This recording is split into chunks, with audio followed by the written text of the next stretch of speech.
ತಂದೆಯ ಸಾವಿನ ನಂತರ ಮೂವರು ಮಕ್ಕಳು ತಮ್ಮ ತಾಯಿಯನ್ನು ವೃದ್ಧಾಶ್ರಮದಲ್ಲಿ ಬಿಟ್ಟು ಬಂದರು ಮತ್ತು ಎಲ್ಲ ಆಸ್ತಿಯನ್ನ ತಮ್ಮೊಳಗೆ ಹಂಚಿಕೊಂಡರು.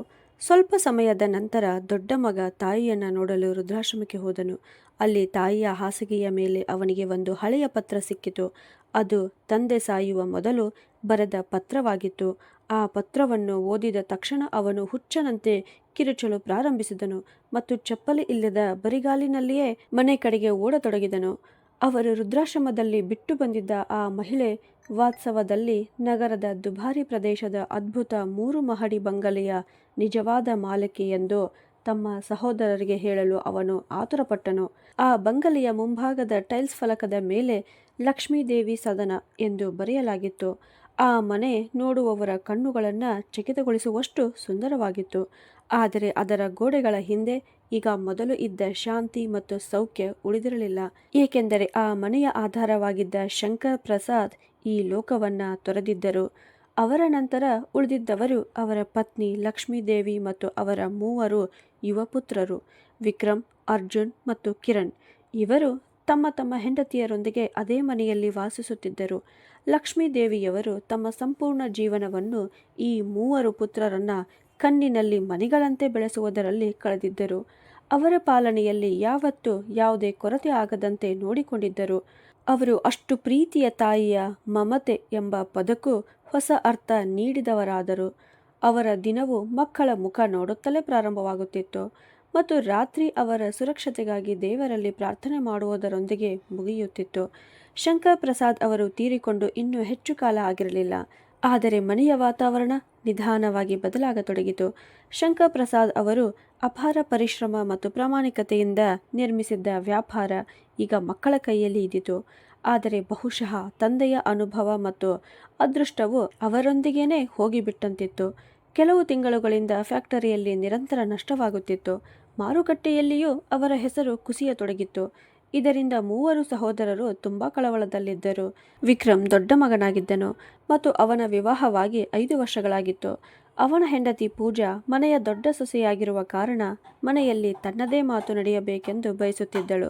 ಅರ್ಜುನನ ಹೆಂಡತಿ ನಂದಿತಾ ಮತ್ತು ಕಿರಿಯ ಮಗ ಕಿರಣನ ಹೆಂಡತಿ ರಾಧಿಕಾ ಕೂಡ ಈಗ ಈ ಸಂಯುಕ್ತ ಕುಟುಂಬದ ವ್ಯವಸ್ಥೆಯಿಂದ ಬೇಸರಗೊಂಡಿದ್ದಳು. ಲಕ್ಷ್ಮೀದೇವಿಯವರು ಬಹುಪಾಲು ಸಮಯ ತಮ್ಮ ಕೊಠಡಿಯಲ್ಲಿಯೇ ದೇವರ ಮೂರ್ತಿಯ ಮುಂದೆ ಕಳೆಯುತ್ತಿದ್ದರು. ಕೆಲವೊಮ್ಮೆ ತಮ್ಮ ಪರಲೋಕಸ್ಥ ಪತಿಯನ್ನು ನೆನಪಿಸುತ್ತಿದ್ದರು. ಇಲ್ಲವೇ ತಮ್ಮ ಮಕ್ಕಳು ಕೆಲಸದಿಂದ ಯಾವಾಗ ಮನೆಗೆ ಬರುತ್ತಾರೋ ಎಂದು ಕಾಯುತ್ತಿದ್ದರು. ಅವರು ಬಂದ ಮೇಲೆ ತಮ್ಮ ಕೈಯಿಂದ ಊಟವನ್ನು ತಿನ್ನಿಸಲು. ಆದರೆ ಈಗ ಮನೆ ವಾತಾವರಣ ಬದಲಾಗುತ್ತಿದೆ ಎಂಬುದು ಅವರಿಗೆ ಸ್ಪಷ್ಟವಾಗತೊಡಗಿತ್ತು. ಮೊದಲು ಮಕ್ಕಳು ಮನೆಗೆ ಬಂದ ಕೂಡಲೇ ತಾಯಿಯ ಕೊಠಡಿಗೆ ಬರುತ್ತಿದ್ದರು. ಆದರೆ ಈಗ ಅವರು ನೇರವಾಗಿ ತಮ್ಮ ತಮ್ಮ ಕೊಠಡಿಗಳಿಗೆ ಹೋಗುತ್ತಿದ್ದರು. ಮಕ್ಕಳ ಈ ವರ್ತನೆ ಲಕ್ಷ್ಮೀದೇವಿಯವರ ಮನಸ್ಸಿನಲ್ಲಿ ಒಂದು ಅಜ್ಞಾತ ಭಯವನ್ನು ಹುಟ್ಟಿಸುತ್ತಿತ್ತು.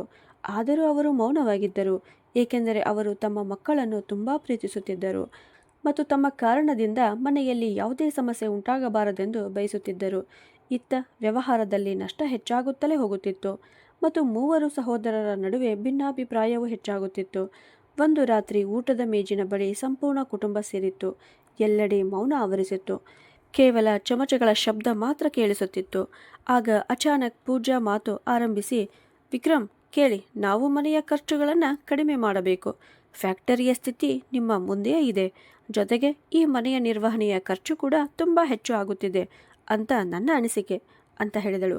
ಅದಕ್ಕೆ ತಕ್ಷಣ ನಂದಿತಾ ಮಾತು ಸೇರಿಸಿ, ಹೌದು ಅಕ್ಕ, ನೀವು ಸರಿ ಹೇಳುತ್ತಿದ್ದೀರಿ. ಈಗ ನಮ್ಮ ಮಕ್ಕಳು ದೊಡ್ಡವರಾಗುತ್ತಿದ್ದಾರೆ. ಅವರಿಗೆ ಬೇರೆ ಕೊಠಡಿಗಳೂ ಬೇಕು. ಈ ಮನೆಯಲ್ಲಿ ಖಾಸಗಿತನ ಅನ್ನೋದೇ ಇಲ್ಲ. ಯಾವಾಗಲೂ ಯಾರಾದರೂ ಇಲ್ಲಿಂದ ಅಲ್ಲಿ ಓಡಾಡುತ್ತಲೇ ಇರುತ್ತಾರೆ ಅಂತ ಹೇಳಿದಳು.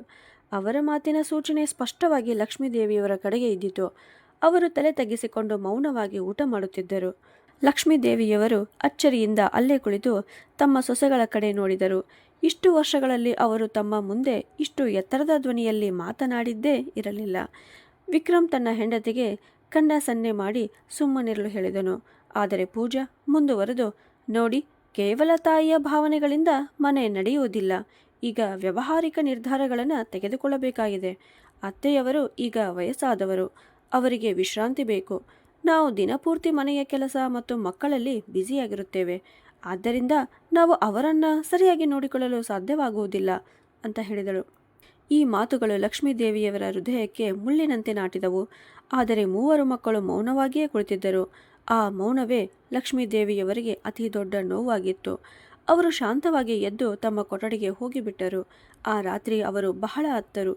ತಮ್ಮ ಪತಿ ಶಂಕರ್ ಪ್ರಸಾದ್ ತುಂಬ ನೆನಪಿಗೆ ಬಂದರು. ಒಮ್ಮೆ ಅವರು ಹೇಳಿದ್ದರು, ನೋಡು ಲಕ್ಷ್ಮಿ, ನಮ್ಮ ಮಕ್ಕಳು ನಿನ್ನನ್ನು ಯಾವತ್ತಿಗೂ ಒಬ್ಬಳನ್ನಾಗಿ ಬಿಡುವುದಿಲ್ಲ ಅಂತ. ಆದರೆ ಇಂದು ಆ ವಾಗ್ದಾನವೇ ಮುರಿಯುತ್ತಿರುವಂತೆ ಅವರಿಗೆ ಅನುಭವವಾಗುತ್ತಿತ್ತು. ಮುಂದಿನ ಕೆಲವು ದಿನಗಳಲ್ಲಿ ಮನೆಯ ವಾತಾವರಣ ಇನ್ನೂ ಭಾರವಾಗತೊಡಗಿತು. ಮೂರೂ ಸೊಸೆಯಂದಿರರು ಮನಸ್ಸಿನಲ್ಲಿ ಒಂದು ನಿರ್ಧಾರ ಮಾಡಿಕೊಂಡಿದ್ದರು. ಯಾವುದಾದರೂ ರೀತಿಯಲ್ಲಿ ಲಕ್ಷ್ಮೀದೇವಿಯವರನ್ನು ಈ ಮನೆಯಿಂದ ದೂರ ಮಾಡಬೇಕು ಅಂತ. ಲಕ್ಷ್ಮೀದೇವಿಯವರಿಗೆ ಈ ಮನೆಯ ಪ್ರತಿಯೊಂದು ವಸ್ತುವಿನ ಮೇಲೂ ಹಕ್ಕು ಇದೆ. ಅವರಿರುವಾಗ ನಾವು ಸ್ವತಂತ್ರವಾಗಿ ಬದುಕಲು ಸಾಧ್ಯವಿಲ್ಲ ಅಂತ ಅವರಿಗೆ ಅನಿಸುತ್ತಿತ್ತು. ಒಂದು ದಿನ ಅರ್ಜುನ್ ತನ್ನ ತಾಯಿಯ ಕೊಠಡಿಗೆ ಬಂದು, ಅಮ್ಮ, ನಿಮಗೆ ಗೊತ್ತೇ, ವ್ಯವಹಾರದ ಸ್ಥಿತಿ ತುಂಬ ಕೆಟ್ಟದಾಗಿದೆ. ಸಾಲ ತೀರಿಸಲು ನಾವು ಕೆಲವು ಆಸ್ತಿಯನ್ನು ಮಾರಬೇಕಾಗಬಹುದು ಅಂತ ಹೇಳಿದನು. ಲಕ್ಷ್ಮೀದೇವಿಯವರು ಪ್ರೀತಿಯಿಂದ ಮಗನ ತಲೆಯ ಮೇಲೆ ಕೈಯಿಟ್ಟು, ಮಗನೇ, ಈ ಎಲ್ಲವೂ ನಿಮ್ಮದೇ ಅಲ್ಲವೇ? ನಿಮಗೆ ಬೇಕಾದಂತೆ ಮಾಡಿ, ಆದರೆ ಮನೆಯ ಶಾಂತಿಯನ್ನು ಮಾತ್ರ ಕಳೆದುಕೊಳ್ಳಬೇಡಿ ಅಂತ ಹೇಳಿದರು. ಅರ್ಜುನ್ ತಲೆ ತಗ್ಗಿಸಿಕೊಂಡು ನಿಂತನು, ಏಕೆಂದರೆ ಅವನ ಮನಸ್ಸಿನಲ್ಲಿ ಒಂದು ಗುಪ್ತ ಯೋಜನೆ ಇದ್ದಿತು. ವಾಸ್ತವವಾಗಿ ಮೂವರು ಸಹೋದರರು ಈಗಾಗಲೇ ನಿರ್ಧಾರ ಮಾಡಿಕೊಂಡಿದ್ದರು, ಆಸ್ತಿಯನ್ನು ಹಂಚಿಕೊಂಡು ತಮ್ಮ ತಮ್ಮ ಪಾಲನ್ನು ಬೇರ್ಪಡಿಸಿಕೊಳ್ಳಬೇಕು ಎಂದು. ಆದರೆ ಅದಕ್ಕೆ ದೊಡ್ಡ ಅಡ್ಡಿಯಾಗಿದ್ದವರು ಲಕ್ಷ್ಮೀದೇವಿಯವರು. ಕಾನೂನು ಹಾಗೂ ನೀತಿ ನಿಷ್ಠೆಯ ದೃಷ್ಟಿಯಿಂದ ಈ ಮನೆಯ ನಿಜವಾದ ಮಾಲಕಿ ಅವರೇ ಆಗಿದ್ದರು. ಮಕ್ಕಳು ತಮ್ಮ ತಾಯಿಯನ್ನು ಮನೆಯಿಂದ ಹೊರಹಾಕಿದರು ಎಂಬ ಕೆಟ್ಟ ಹೆಸರು ತಮ್ಮ ಮೇಲೆ ಬಾರದಂತೆ ನೋಡಿಕೊಳ್ಳಬೇಕೆಂದಿದ್ದರು. ಆದ್ದರಿಂದ ಅವರು ಒಂದು ಕೆಟ್ಟ ಯೋಜನೆ ರೂಪಿಸಿದರು. ಆ ಯೋಜನೆಯ ಬಗ್ಗೆ ಲಕ್ಷ್ಮೀದೇವಿಯವರಿಗೆ ಸ್ವಲ್ಪವೂ ಅನುಮಾನ ಬರದಂತೆ ನೋಡಿಕೊಂಡರು. ವಾಸ್ತವವಾಗಿ ವ್ಯವಹಾರದಲ್ಲಿ ಅಷ್ಟೊಂದು ದೊಡ್ಡ ನಷ್ಟವೇನೂ ಆಗಿರಲಿಲ್ಲ. ಅದನ್ನು ದೊಡ್ಡದಾಗಿ ತೋರಿಸಲಾಗುತ್ತಿತ್ತು. ತಾಯಿಯನ್ನು ಮನೆಯ ಮೇಲೆ ಒಂದು ಭಾರ ಎಂದು ಸಾಬೀತುಪಡಿಸಲು ಅದು ಕೇವಲ ಒಂದು ನೆಪವಾಗಿತ್ತು. ಪ್ರತಿ ರಾತ್ರಿ ಸೊಸೆಯಂದಿರರು ತಮ್ಮ ತಮ್ಮ ಗಂಡಂದಿರರ ಮನಸ್ಸಿನಲ್ಲಿ ವಿಷ ತುಂಬುತ್ತಾ, ಅವರು ಅತ್ತೆಯ ಕಾರಣದಿಂದಲೇ ನಮ್ಮ ಮಕ್ಕಳ ಆರೋಗ್ಯ ಕೆಡುತ್ತಿದೆ, ಅವರಿಗೆ ದಿನಪೂರ್ತಿ ಕೆಮ್ಮು ಬರುತ್ತಿರುತ್ತದೆ, ಇಲ್ಲವಾದರೆ ಅವರು ಹಳೆಯ ಕಥೆಗಳನ್ನೇ ಹೇಳುತ್ತಾ ಕುಳಿತುಕೊಳ್ಳುತ್ತಾರೆ, ನಮ್ಮ ಜೀವನವೇ ಕಷ್ಟವಾಗಿದೆ ಅಂತ ಹೇಳುತ್ತಿದ್ದರು. ಕಿರಿಯ ಸೊಸೆ ರಾಧಿಕಾ ಇದಕ್ಕಿಂತಲೂ ಮುಂದೆ ಹೋಗಿ, ಕಿರಣ್, ಅತ್ತೆ ಇಲ್ಲೇ ಇದ್ದರೆ ನಾನು ನನ್ನ ತವರಿಗೆ ಹೋಗಿಬಿಡುತ್ತೇನೆ. ಈಗ ನನ್ನಿಂದ ಅವರ ಸೇವೆ ಮಾಡುವುದು ಸಾಧ್ಯವಿಲ್ಲ ಅಂತ ಹೇಳಿದಳು. ಆದರೆ ವಾಸ್ತವದಲ್ಲಿ ಲಕ್ಷ್ಮೀದೇವಿಯವರು ತಮ್ಮ ಎಲ್ಲ ಕೆಲಸಗಳನ್ನು ತಾವೇ ಮಾಡಿಕೊಳ್ಳುತ್ತಿದ್ದರು. ಯಾವತ್ತೂ ಯಾವುದೇ ಸೊಸೆಗೆ ನೀರಿನ ಗ್ಲಾಸ್ ಕೂಡ ಕೇಳಿರಲಿಲ್ಲ. ಆದರೆ ದ್ವೇಷದ ಬೆಂಕಿ ಎಲ್ಲರನ್ನ ಕುರುಡರನ್ನಾಗಿಸಿತ್ತು. ಕೊನೆಗೆ ಆ ದುರ್ಭಾಗ್ಯದ ದಿನವೂ ಬಂತು. ಮಕ್ಕಳು ತಮ್ಮ ತಾಯಿಯೊಂದಿಗೆ ಈ ವಿಷಯದ ಬಗ್ಗೆ ಮಾತನಾಡಲು ತೀರ್ಮಾನಿಸಿದರು. ಸಂಜೆಯ ಸಮಯ. ಲಕ್ಷ್ಮೀದೇವಿಯವರು ತಮ್ಮ ಕೊಠಡಿಯ ಕಿಟಕಿಯಿಂದ ಹೊರಗೆ ನೋಡುತ್ತಿದ್ದರು. ಲಾಯ್ನಲ್ಲಿ ಚದುರಿಕೊಂಡಿದ್ದ ಗುಲಾಬಿ ಹೂವಿನ ಎಲೆಗಳು ಕಾಣುತ್ತಿದ್ದವು. ಅವುಗಳು ಅವರ ಜೀವನದಂತೆ ಚದುರಿ ಹೋಗಿರುವ ಕಥೆಯನ್ನು ಹೇಳುತ್ತಿದ್ದಂತೆಯೇ ಕಾಣುತ್ತಿದ್ದವು. ಅಷ್ಟರಲ್ಲಿ ಮೂವರು ಮಕ್ಕಳು ಕೊಠಡಿಯ ಒಳ ಬಂದರು. ಅವರ ಮುಖಗಳಲ್ಲಿ ಒಂದು ವಿಚಿತ್ರ ಗಂಭೀರತೆ ಇತ್ತು, ಆದರೆ ಕರುಣೆ ಮಾತ್ರ ಇರಲಿಲ್ಲ. ವಿಕ್ರಮ್ ಮಾತು ಆರಂಭಿಸಿ, ಅಮ್ಮ, ನಿಮ್ಮ ಜೊತೆ ಒಂದು ಮುಖ್ಯ ವಿಷಯದ ಬಗ್ಗೆ ಮಾತನಾಡಬೇಕಿದೆ ಅಂತ ಹೇಳಿದನು. ಲಕ್ಷ್ಮೀದೇವಿಯವರು ಸನ್ನೆಯಿಂದ ಅವರಿಗೆ ಕುಳಿತುಕೊಳ್ಳಲು ಸೂಚಿಸಿ, ಹಾ ಮಕ್ಕಳೇ, ಹೇಳಿ, ಏನು ವಿಷಯ ಅಂತ ಕೇಳಿದರು. ಅರ್ಜುನ್ ಮತ್ತು ಕಿರಣ್ ತಲೆ ತಗ್ಗಿಸಿಕೊಂಡರು. ಆದರೆ ವಿಕ್ರಮ್ ಧೈರ್ಯ ಮಾಡಿ, ಅಮ್ಮ, ನಿಮಗೆ ಗೊತ್ತಿದೆ, ನಾವು ಮೂವರು ಬೆಳಗ್ಗೆ ಕೆಲಸಕ್ಕೆ ಹೋಗಿ ಸಂಜೆ ತಡವಾಗಿ ಮನೆಗೆ ಬರುತ್ತೇವೆ. ವ್ಯವಹಾರದ ಚಿಂತೆಗಳು ಬೇರೆ ಇವೆ. ಮನೆಯಲ್ಲಿ ನಿಮ್ಮನ್ನು ನೋಡಿಕೊಳ್ಳಲು ಯಾರೂ ಇಲ್ಲ. ಪೂಜಾ, ನಂದಿತಾ ಮತ್ತು ರಾಧಿಕಾ ಕೂಡ ಮಕ್ಕಳ ಹಾಗೂ ಮನೆಯ ಜವಾಬ್ದಾರಿಗಳಲ್ಲಿ ತುಂಬ ಬ್ಯುಸಿಯಾಗಿದ್ದಾರೆ. ಆದ್ದರಿಂದ ನಿಮ್ಮ ಔಷಧಿ, ಆರೋಗ್ಯ ಮತ್ತು ಆರಾಮದ ಕಡೆ ಸರಿಯಾಗಿ ಗಮನ ಕೊಡಲು ಅವರಿಗೆ ಆಗುತ್ತಿಲ್ಲ. ನಾವು ಈ ವಯಸ್ಸಿನಲ್ಲಿ ನಿಮಗೆ ಯಾವುದೇ ತೊಂದರೆ ಆಗಬಾರದೆಂದು ಬಯಸುತ್ತೇವೆ ಅಂತ ಹೇಳಿದನು. ಲಕ್ಷ್ಮೀದೇವಿಯವರ ಹೃದಯ ಕದಡಿತು. ಮಾತು ಯಾವ ದಿಕ್ಕಿಗೆ ಹೋಗುತ್ತಿದೆ ಎಂಬುದು ಅವರಿಗೆ ಈಗಾಗಲೇ ಅರ್ಥವಾಗಿತ್ತು. ಆದರೂ ತಮ್ಮನ್ನು ತಾವು ನಿಯಂತ್ರಿಸಿಕೊಂಡು ನಡುಗುವ ಧ್ವನಿಯಲ್ಲಿ, ಹಾಗಾದರೆ ನೀವು ಏನು ಬಯಸುತ್ತೀರಿ ಮಕ್ಕಳೇ ಅಂತ ಕೇಳಿದರು. ವಿಕ್ರಮ್ ಮಾತನ್ನು ಸುತ್ತಿ ಬಳಸುತ್ತಾ ಮುಂದುವರಿದನು, ಅಮ್ಮ, ನಾವು ಯೋಚಿಸಿದ್ದೇವೆ, ಕೆಲಕಾಲ ನಿಮಗೆ ಒಂದು ತುಂಬ ಒಳ್ಳೆಯ ಸ್ಥಳಕ್ಕೆ ಕಳುಹಿಸೋಣ ಎಂದು. ಜನರು ಅದನ್ನು ರುದ್ರಾಶ್ರಮ ಎಂದು ಕರೆಯುತ್ತಾರೆ, ಆದರೆ ಅದು ವಾಸ್ತವದಲ್ಲಿ ಪಂಚತಾರಾ ಹೋಟೆಲ್ ತರಹದ ಸ್ಥಳವಾಗಿದೆ. ಅಲ್ಲಿ ಯಾವಾಗಲೂ ಡಾಕ್ಟರ್ ಮತ್ತು ನರ್ಸ್ಗಳು ಇರುತ್ತಾರೆ. ನಿಮ್ಮ ವಯಸ್ಸಿನ ಹಲವಾರು ಮಹಿಳೆಯರು ಅಲ್ಲಿ ಇರುತ್ತಾರೆ. ಅವರ ಜೊತೆ ನಿಮಗೆ ಒಳ್ಳೆಯ ಸಮಯ ಕಳೆಯಬಹುದು. ನಾವು ಪ್ರತಿದಿನ ನಿಮ್ಮನ್ನು ನೋಡಲು ಬರುತ್ತೇವೆ. ನಮ್ಮ ಆರ್ಥಿಕ ಸ್ಥಿತಿ ಮತ್ತು ಮನೆಯ ಪರಿಸ್ಥಿತಿ ಸರಿಯಾದ ಕೂಡಲೇ ನಿಮ್ಮನ್ನು ಮತ್ತೆ ಮನೆಗೆ ಕರೆದುಕೊಂಡು ಬರುತ್ತೇವೆ. ಕೇವಲ ಕೆಲವು ದಿನಗಳ ವಿಷಯ ಮಾತ್ರ ಅಮ್ಮ. ದಯವಿಟ್ಟು ನಮ್ಮ ಪರಿಸ್ಥಿತಿಯನ್ನು ಅರ್ಥ ಮಾಡಿಕೊಳ್ಳಿ ಅಂತ ಹೇಳಿದ. ಲಕ್ಷ್ಮೀದೇವಿಯವರು ಖಾಲಿ ಕಣ್ಣಿನಿಂದ ತಮ್ಮ 3 ಮಕ್ಕಳ ಕಡೆ ನೋಡಿದರು. ಅವರು ತಮ್ಮ ನಿದ್ರೆಯನ್ನೇ ತ್ಯಜಿಸಿ ಬೆಳೆಸಿದ ಮಕ್ಕಳು. ಅವರಿಗಾಗಿ ತಮ್ಮ ಯೌವನವನ್ನೇ ತ್ಯಾಗ ಮಾಡಿದ್ದರು. ಯಾರಿಗಾದರೂ ಚಿಕ್ಕ ಮುಳ್ಳು ಕೂಡ ತಗುಲಿದರೂ ಅವರ ಹೃದಯವೇ ನಡುಗುತ್ತಿತ್ತು. ಆದರೆ ಇಂದು ಅದೇ ಮಕ್ಕಳು ಅವರನ್ನು ಮನೆಯಿಂದ ದೂರ ಇಡಲು ಎಷ್ಟು ಸೊಗಸಾದ ಪದಗಳನ್ನು ಬಳಸುತ್ತಿದ್ದರು. ಅವರ ಹೃದಯ ಸಂಪೂರ್ಣವಾಗಿ ಒಡೆದು ಹೋದಂತೆ ಆಯಿತು. ಜೀವನದಲ್ಲಿ ಉಳಿದಿದ್ದ ಕೊನೆಯ ಆಶೆಯು ಮಕ್ಕಳ ಪ್ರೀತಿಯ ಮೇಲೆಯೇ ನಿಂತಿತ್ತು. ಅದು ಕೂಡ ಈಗ ಕಳೆದು ಹೋಗುತ್ತಿತ್ತು. ಲಕ್ಷ್ಮೀದೇವಿಯವರ ಮುಂದೆ 2 ದಾರಿಗಳು ಇದ್ದವು.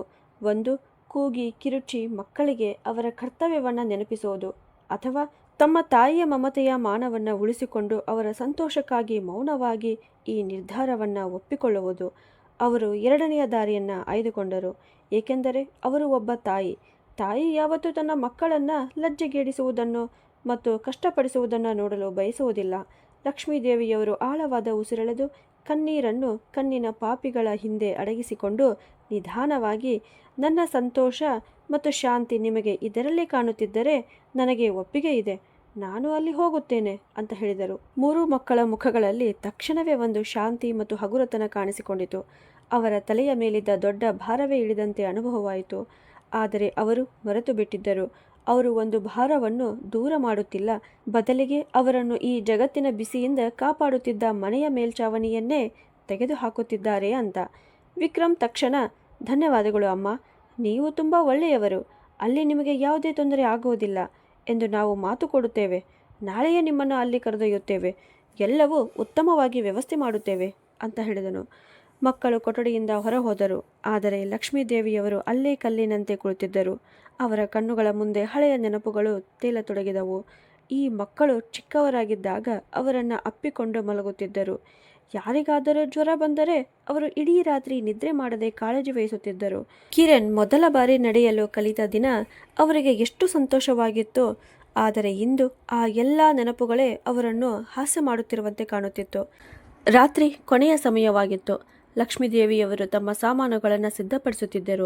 ತಮ್ಮ ಬಟ್ಟೆಗಳ ಜೊತೆ ಕೆಲವು ಆಭರಣಗಳು, ಶಂಕರ್ ಪ್ರಸಾದ್ ಅವರ ಫೋಟೋ ಮತ್ತು ಕೆಲವು ಹಳೆಯ ನೆನಪಿನ ವಸ್ತುಗಳನ್ನು ಬ್ಯಾಗಿನಲ್ಲಿ ಇಟ್ಟರು. ಇನ್ನೆಂದಿಗೂ ಅವರು ಈ ಮನೆಗೆ ಮರಳಿ ಬರಲಾರರೇನೋ ಎಂಬ ಭಾವನೆ ಅವರಿಗೆ ಬಂದಿತ್ತು. ತಮ್ಮ ಪ್ರೀತಿಯಿಂದ ಕಟ್ಟಿದ ಈ ಮನೆಯ ಪ್ರತಿಯೊಂದು ಇಟ್ಟಿಗೆಯೂ ಈಗ ಅವರಿಗೆ ಬೇರೆಯಾಗಿ ಬಿಟ್ಟಿತ್ತು. ಮುಂದಿನ ಬೆಳಗ್ಗೆ ಮನೆಯಲ್ಲೊಂದು ವಿಚಿತ್ರ ಗೊಂದಲದ ವಾತಾವರಣ ಇದ್ದಿತು. ಸೊಸೆಯಂದಿರರು ನಕಲಿ ದುಃಖಪಟ್ಟಂತೆ ನಟಿಸುತ್ತಿದ್ದರು. ಆದರೆ ಅವರ ಕಣ್ಣುಗಳಲ್ಲಿ ಕಾಣುತ್ತಿದ್ದ ಸಂತೋಷವನ್ನು ಲಕ್ಷ್ಮೀದೇವಿಯವರು ಸುಲಭವಾಗಿ ಗುರುತಿಸಿದರು. ಕಾರು ಸಿದ್ಧವಾಗಿತ್ತು. ವಿಕ್ರಮ್ ಚಾಲಕನ ಸೀಟಿನಲ್ಲಿ ಕುಳಿತಿದ್ದನು. ಉಳಿದ 2 ಸಹೋದರರು ಹಿಂಬದಿಯ ಸೀಟಿನಲ್ಲಿ ಕುಳಿತಿದ್ದರು. ಲಕ್ಷ್ಮೀದೇವಿಯವರು ಕೊನೆಯ ಬಾರಿ ತಮ್ಮ ಮನೆ ಕಡೆಗೆ ನೋಡಿದರು. ತಮ್ಮ ಪತಿಯ ಜೊತೆ ಕುಳಿತ ಚಹಾ ಕುಡಿಯುತ್ತಿದ್ದ ಆ ವರಾಂಡವನ್ನು ನೋಡಿದರು. ತಮ್ಮ ಕೈಗಳಿಂದ ಬೆಳೆಸಿದ ಆ ತೋಟವನ್ನು ನೋಡಿದರು. ನಂತರ ಕಣ್ಣೀರಿನಿಂದ ತುಂಬಿದ ಕಣ್ಣುಗಳೊಂದಿಗೆ ಕಾರಿನಲ್ಲಿ ಕುಳಿತುಕೊಂಡರು. ಪ್ರಯಾಣ ಸಂಪೂರ್ಣ ಮೌನದಲ್ಲಿಯೇ ಕಳೆಯಿತು. ಯಾರಿಗೂ ಮಾತನಾಡಲು ಧೈರ್ಯವಾಗಲಿಲ್ಲ. ಬಹುಶಃ ಮನಸ್ಸಿನ ಒಳಗಿನ ಸ್ವಲ್ಪ ಪಶ್ಚಾತ್ತಾಪವೇ ಮೌನವಾಗಿರುವಂತೆ ಮಾಡುತ್ತಿತ್ತು. ನಗರದಿಂದ ದೂರದ ಒಂದು ಚಿಕ್ಕ ಪಟ್ಟಣದಲ್ಲಿ ಕಾರು ಒಂದು ಕಟ್ಟಡದ ಮುಂದೆ ನಿಂತಿತು. ಆ ಕಟ್ಟಡದ ಮೇಲೆ ನೆಮ್ಮದಿ ವೃದ್ಧಾಶ್ರಮ ಎಂದು ಬರೆಯಲಾಗಿತ್ತು. ಈ ಹೆಸರು ಎಷ್ಟು ವ್ಯಂಗ್ಯಭರಿತವಾಗಿತ್ತು ಅಂದರೆ, ತಮ್ಮವರಿಂದ ದೂರವಿದ್ದು ಯಾವ ನೆಮ್ಮದಿ.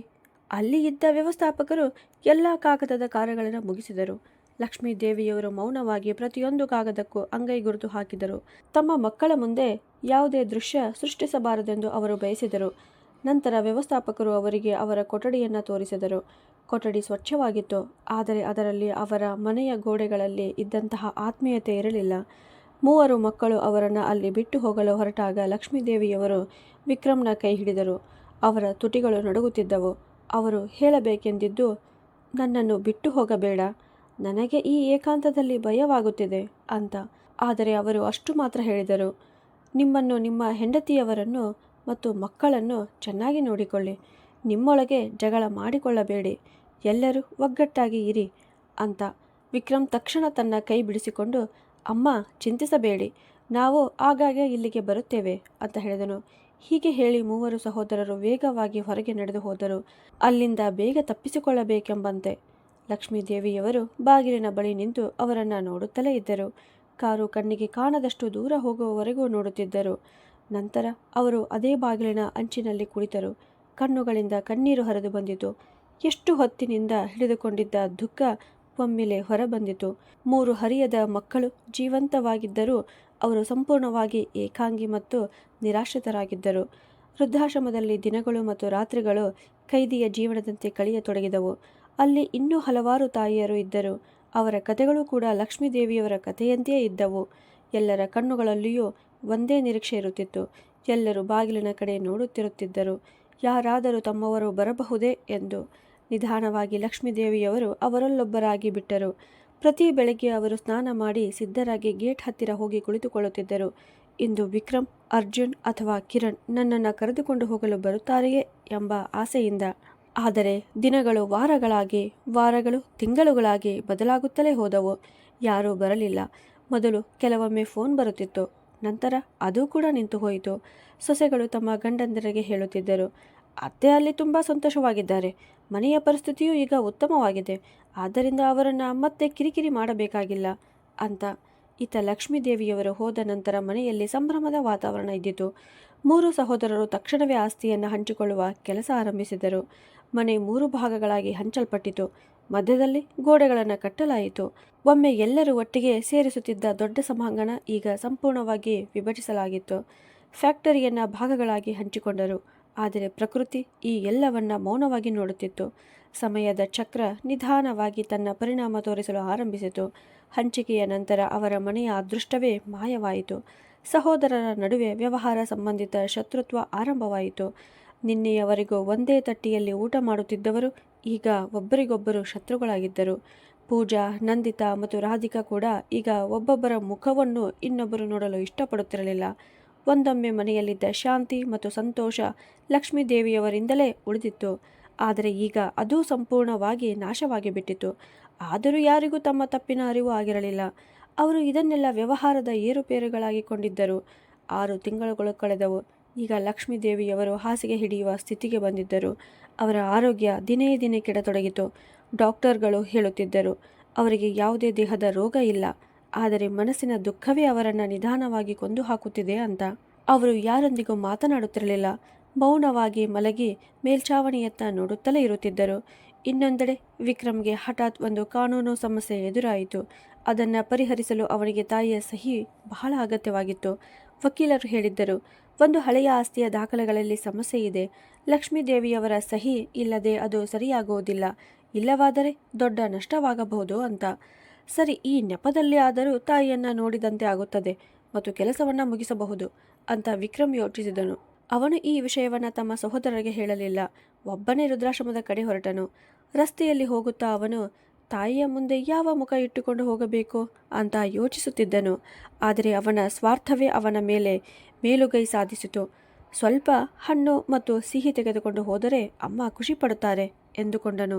ಅವನು ರುದ್ರಾಶ್ರಮಕ್ಕೆ ತಲುಪಿದಾಗ ಅಲ್ಲಿ ವಿಚಿತ್ರವಾದ ದುಃಖದ ವಾತಾವರಣ ಕಾಣಿಸಿತು. ಅವನು ರಿಸೆಪ್ಷನ್ಗೆ ಹೋಗಿ ತನ್ನ ತಾಯಿಯ ಬಗ್ಗೆ ಕೇಳಿದನು.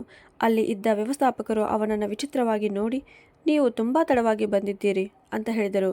ವಿಕ್ರಮ್ ಸ್ವಲ್ಪ ನಾಚಿಕೆ ಪಟ್ಟು, ವಾಸ್ತವವಾಗಿ ನಾನು ತುಂಬ ಬ್ಯುಸಿಯಾಗಿದ್ದೆ, ನಾನು ಲಕ್ಷ್ಮೀದೇವಿಯವರ ಕೊಠಡಿಗೆ ಹೋಗಬೇಕು ಅಂತ ಹೇಳಿದನು.